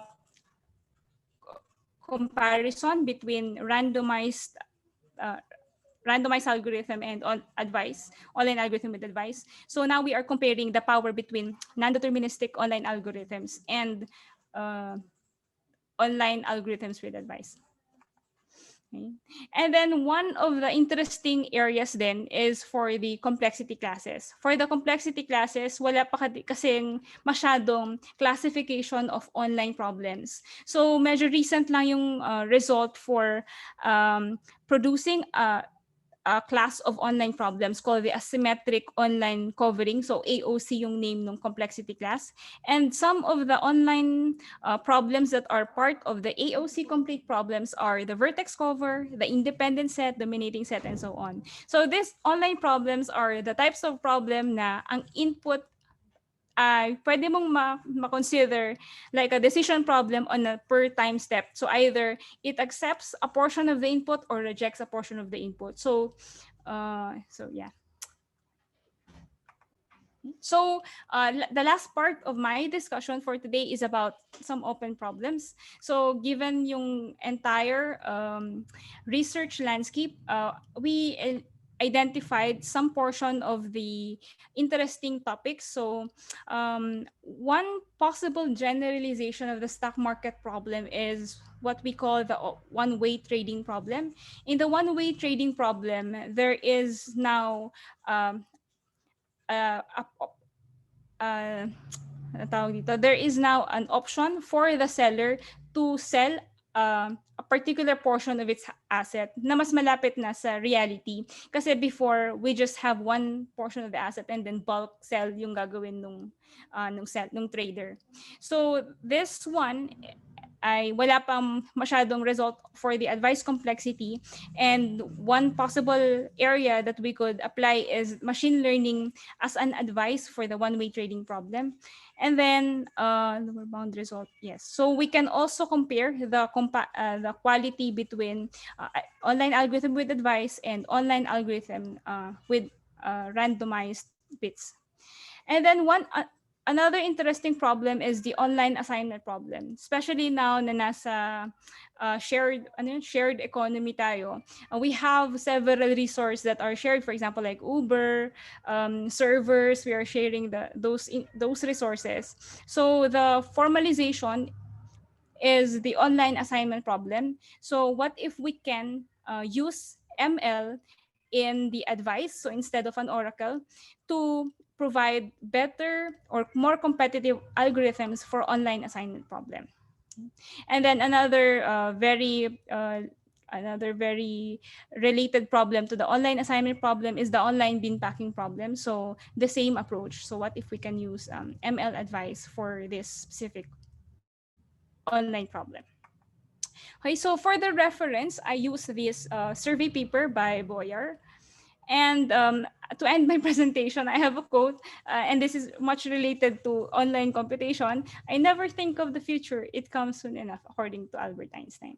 So with our scenario that the future holds several parang uncertainties, we can use yung idea ng online computation. We need to take one bit at a time or one input at a time. So let's take one day at a time. So yun lang po. Thank you for listening, and I hope na-share ko sa inyo nang hindi naman masyadong threatening yung other concepts.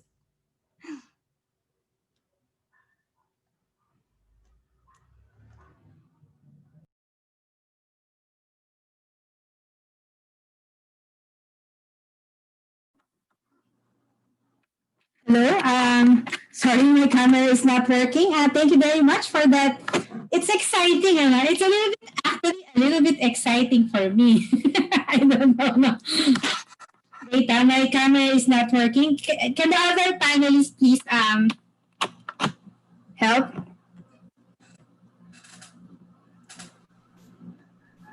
Okay. So thank you very much. It's actually the first time for me to hear about and listen thoroughly to an online a discussion about online algorithms. Pero I will reserve my questions. Maybe Greg has a question. Greg, do you have a question? Greg, or are you trying to help me? No, I was just trying to give you some kind of a support here. Okay, thank you. Okay, I went out there. When you started, I didn't know if you were able to discuss this, but just to give a context so that I can understand it better. So offline and online algorithms, just to differentiate. So for example, if you're talking about sorting, so the general idea for selection sort, for example, is that you are already putting the smallest element in the beginning of the sorted array. And so for online algorithms, parang selection sort is probably not possible because the idea of selection sort is you already put the smallest element in the beginning. On the other hand, insertion sort is probably an online algorithm because then even if you don't know the data, it will just put itself in its proper position because it will just insert. No, so certain algorithms are offline, and then certain algorithms, by the nature of the algorithm, can be converted into an online algorithm by the nature of the algorithm itself. So I was thinking about sorting it when we were discussing. I was thinking that selection sort is not possible, insertion sort is possible. But are there sorting algorithms, for example, that are M log n in running time that are online? Okay, By that's a, nature, I was because sorting was the one that I was thinking about. actually that's an Because interesting. yeah, okay. Actually po, that's an interesting question kasi for sorting, we're trying to beat the n log n bound.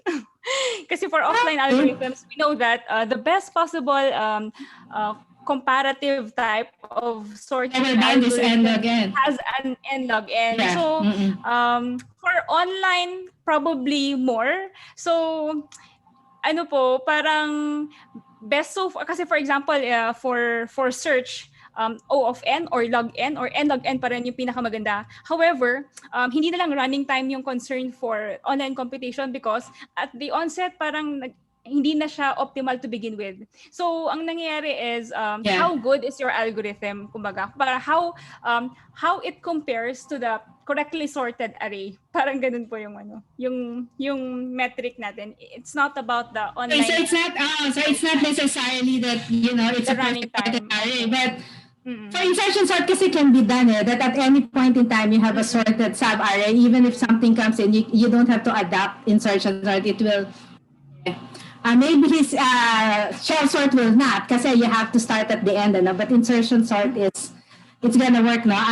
Ngayon ko lang kasi narinig, sorry, hindi na nagbasa about new developments, So I'm actually interested, Another question, pasensya na sa iba, is this just purely theoretical? Like, you have a theoretical description of your algorithm that you analyze theoretically, or do you do empirical testing? Because if it's a polynomial running time problem, you can do empirical testing and compare. But what if it's not? Like, most of the problems that you have discussed, the traveling salesman's problem, maybe doing empirical testing is probably not.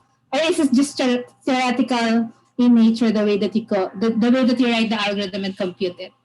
At the moment po, siguro from the past 5 years, most of the researchers are theoretical applications of advice complexity because they're going towards the computational complexity type. So they're trying to organize the list of all online problems kasi that's a very huge gap na hindi pa na-address. Most of the classification kasi are on the online problem, the offline problems. So that's for the NPP problems. But recently, just this 2020, the research area is more related to empirical track ay yung inclusion of ML. So replacing the whole oracle, replacing the whole oracle by some machine learning model. Pero there's a caveat. You need to have a data for that, and you need to select a certain domain kung saan mo i-apply so that you can perform empirical tests. But there's a paper last June, and it is an empirical result for the advice complexity, and basically it does a comparison between the error rate of the machine learning model and the quality of the online algorithm. So basically, if you reduce the error, you can have an online algorithm that is as good as the parang optimal offline algorithm for it. Yeah. Okay, so parang you can go to both the theoretical side if you want to, and then if you want to go to the more empirical side. Yeah, I was thinking about that. If you're gonna do ML, they have to run it because I think it's highly theoretical. Because parang nasa really doing, for example, researches na parang Turing machine computations yung ginagawa. Like, it's being discussed in terms of complexity via Turing machine instruction. Is it like that? I have not seen papers kasi on how parang theoretical it is. Ano po, it's the same, but unlike Turing machines, mas marami nang nag-work on empirical results for Turing machine. But for this new computing model na may specifically we had with an Oracle, hindi masyadong nagmamatter yung running time just because may access ka na to a very powerful entity. So what is an interesting discussion is about comparison between randomized online algorithms because isa siya sa may pinaka-powerful na computing model. And most like I think yung quantum computation is actually mapped to probabilistic Turing machine. So it's a comparison between power of computing models. So sometimes it's interesting to compare it with randomized online algorithms.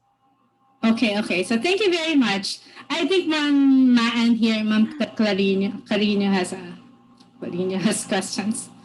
Yes, I have a few. So, again, thank you for the talk. So, I listed them down.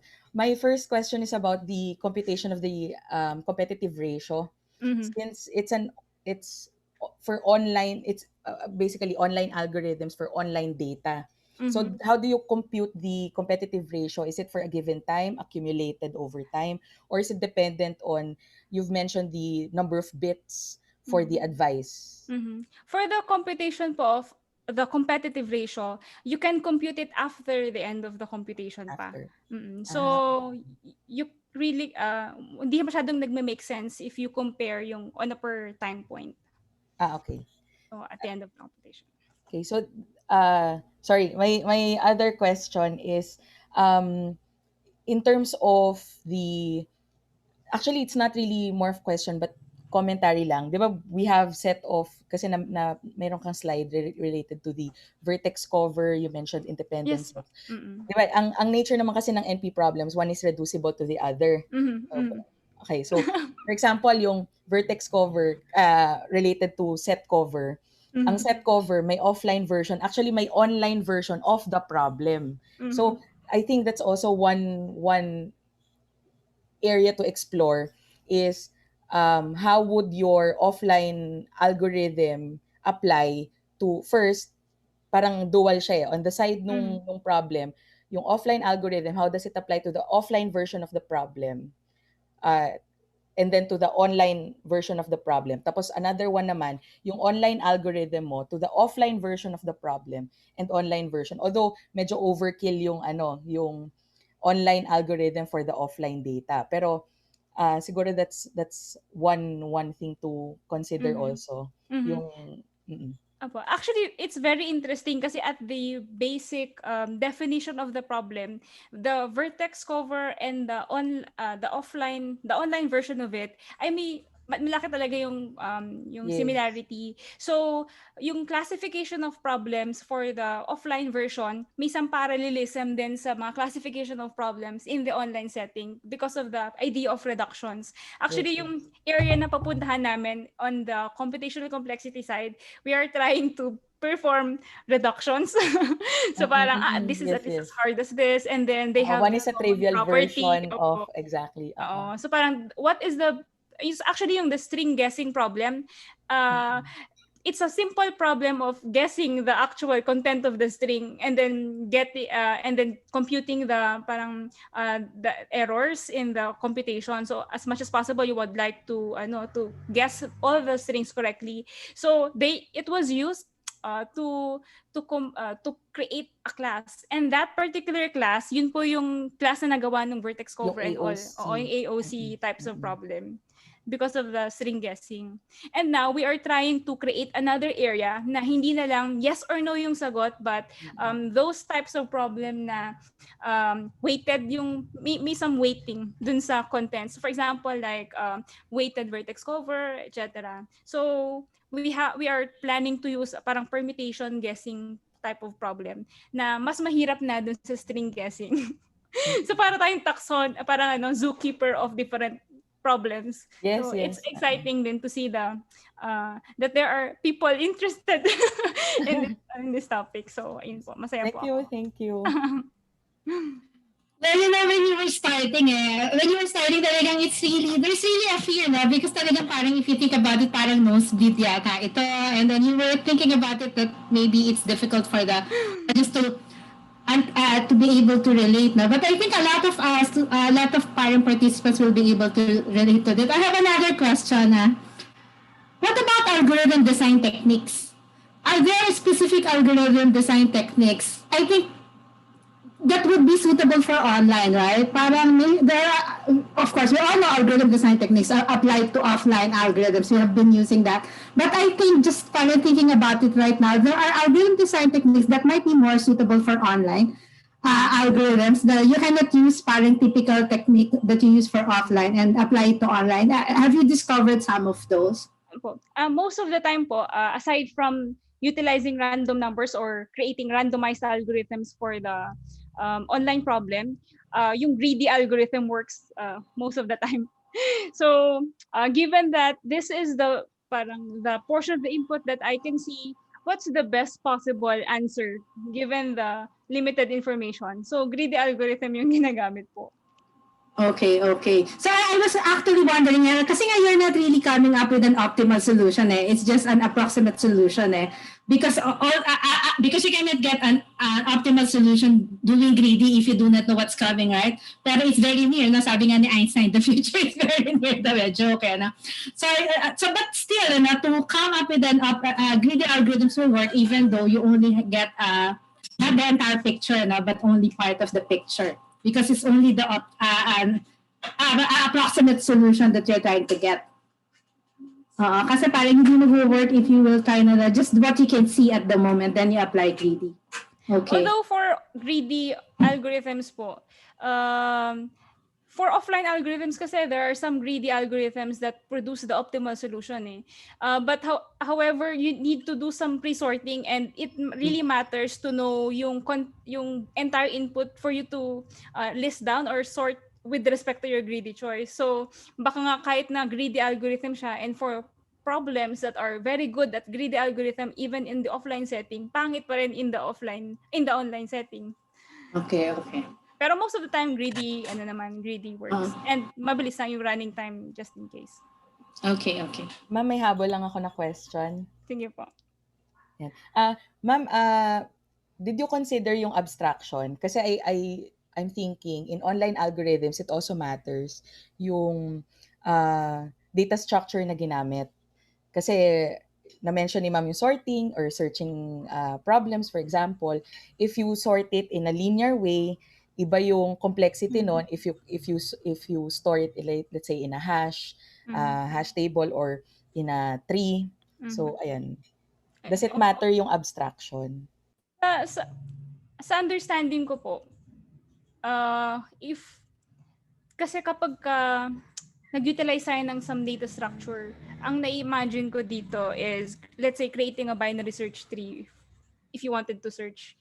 But to create a binary search tree, okay. I think I think it can help. Lalo na if whenever you put contents in the data structure, ina-arrange mo na siya. So, but the concern is improving the running time of the algorithm, but not probably on the quality of the solution. Kasi may overhead cost din siya to maintain the data structure. Thank you, ma'am. Pero may possible improvements sa running time of the algorithm. O kasi I'm thinking ko, AVL ka pa, may ano pa yon. As you insert, meron ka pang additional cost just to maintain the data structure. Yes. Tapos iba pa yung actual na solving the problem. Thank you, ma'am. Yes. Kasi usually pag greedy algorithms, you have an internal priority queue. That the way that you implement the priority queue, it's a min heap, for example. It then when you get the smallest, you get a log and running time inside, right? So it matters in that sense, that the overall running time when you process, for example, a traveling salesman's problem, you go to the nearest and then you do a greedy algorithm. And then, of course, the internal data structure, the way that you get the smallest, how you organize them would affect the overall running time of the entire algorithm, right? So anyway, so it's very interesting.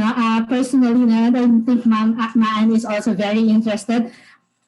Inano na namin to, inubos namin yung time. We do not have questions in our Q&A. Do we have questions in the chat? Or maybe we have questions from the audience? Do we have questions from the audience? Sir Jimmy? Okay, sige.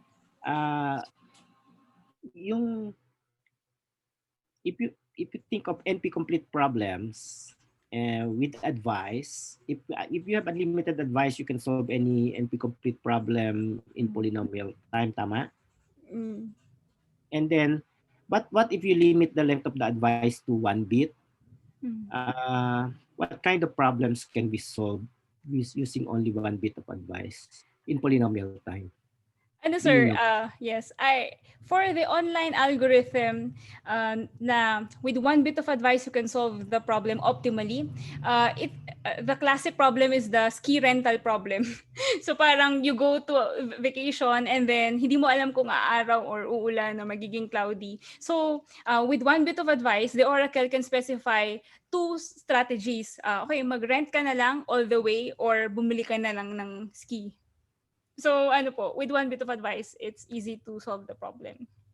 So parang din siya, sir, if you would like to view yung bits of advice as characterization of the input.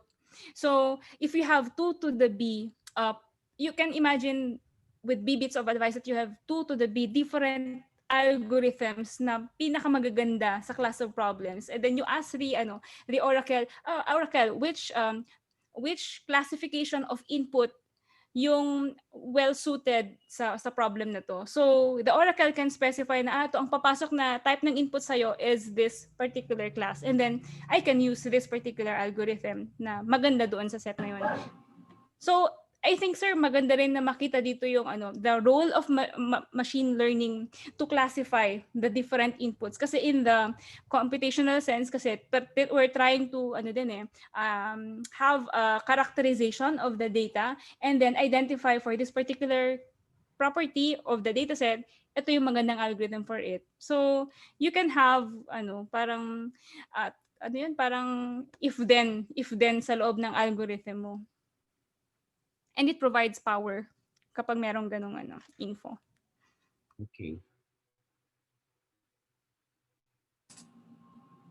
No more questions, Sir Jimmy? There's a request here. Can the participants get a copy of your slide? And then maybe, is that possible? How do we send it to the participants, sir? Are you willing to? Okay lang po. Okay, thank you. So we can actually we will try to find a way to share the slides with you. And maybe we can add other references and maybe they are interested to look at some other literature about online and offline algorithms at the same time. Okay. Especially those working into theoretical computer science and want to do research on this. Okay.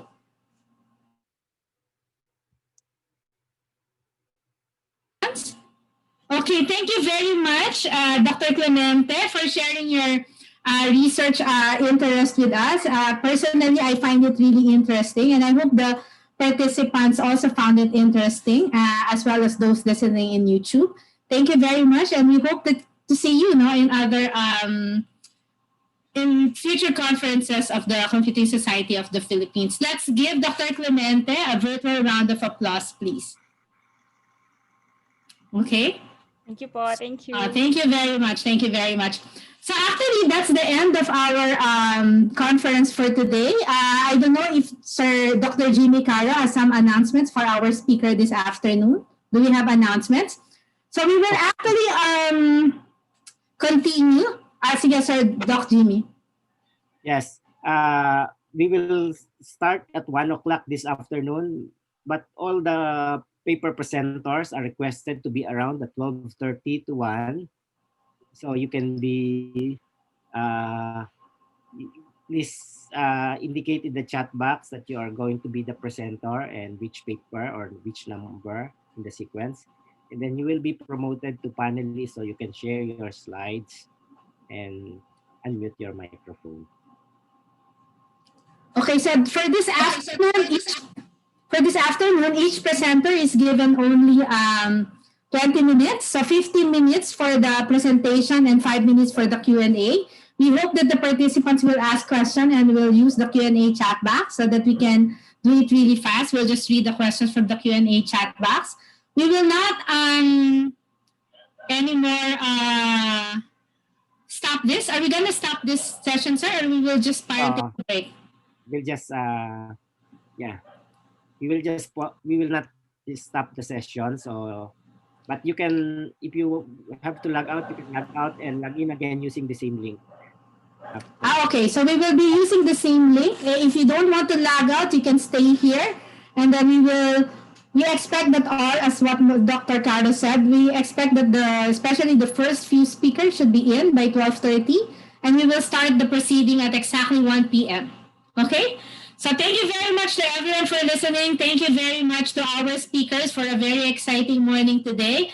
This afternoon, as I said, we will have 11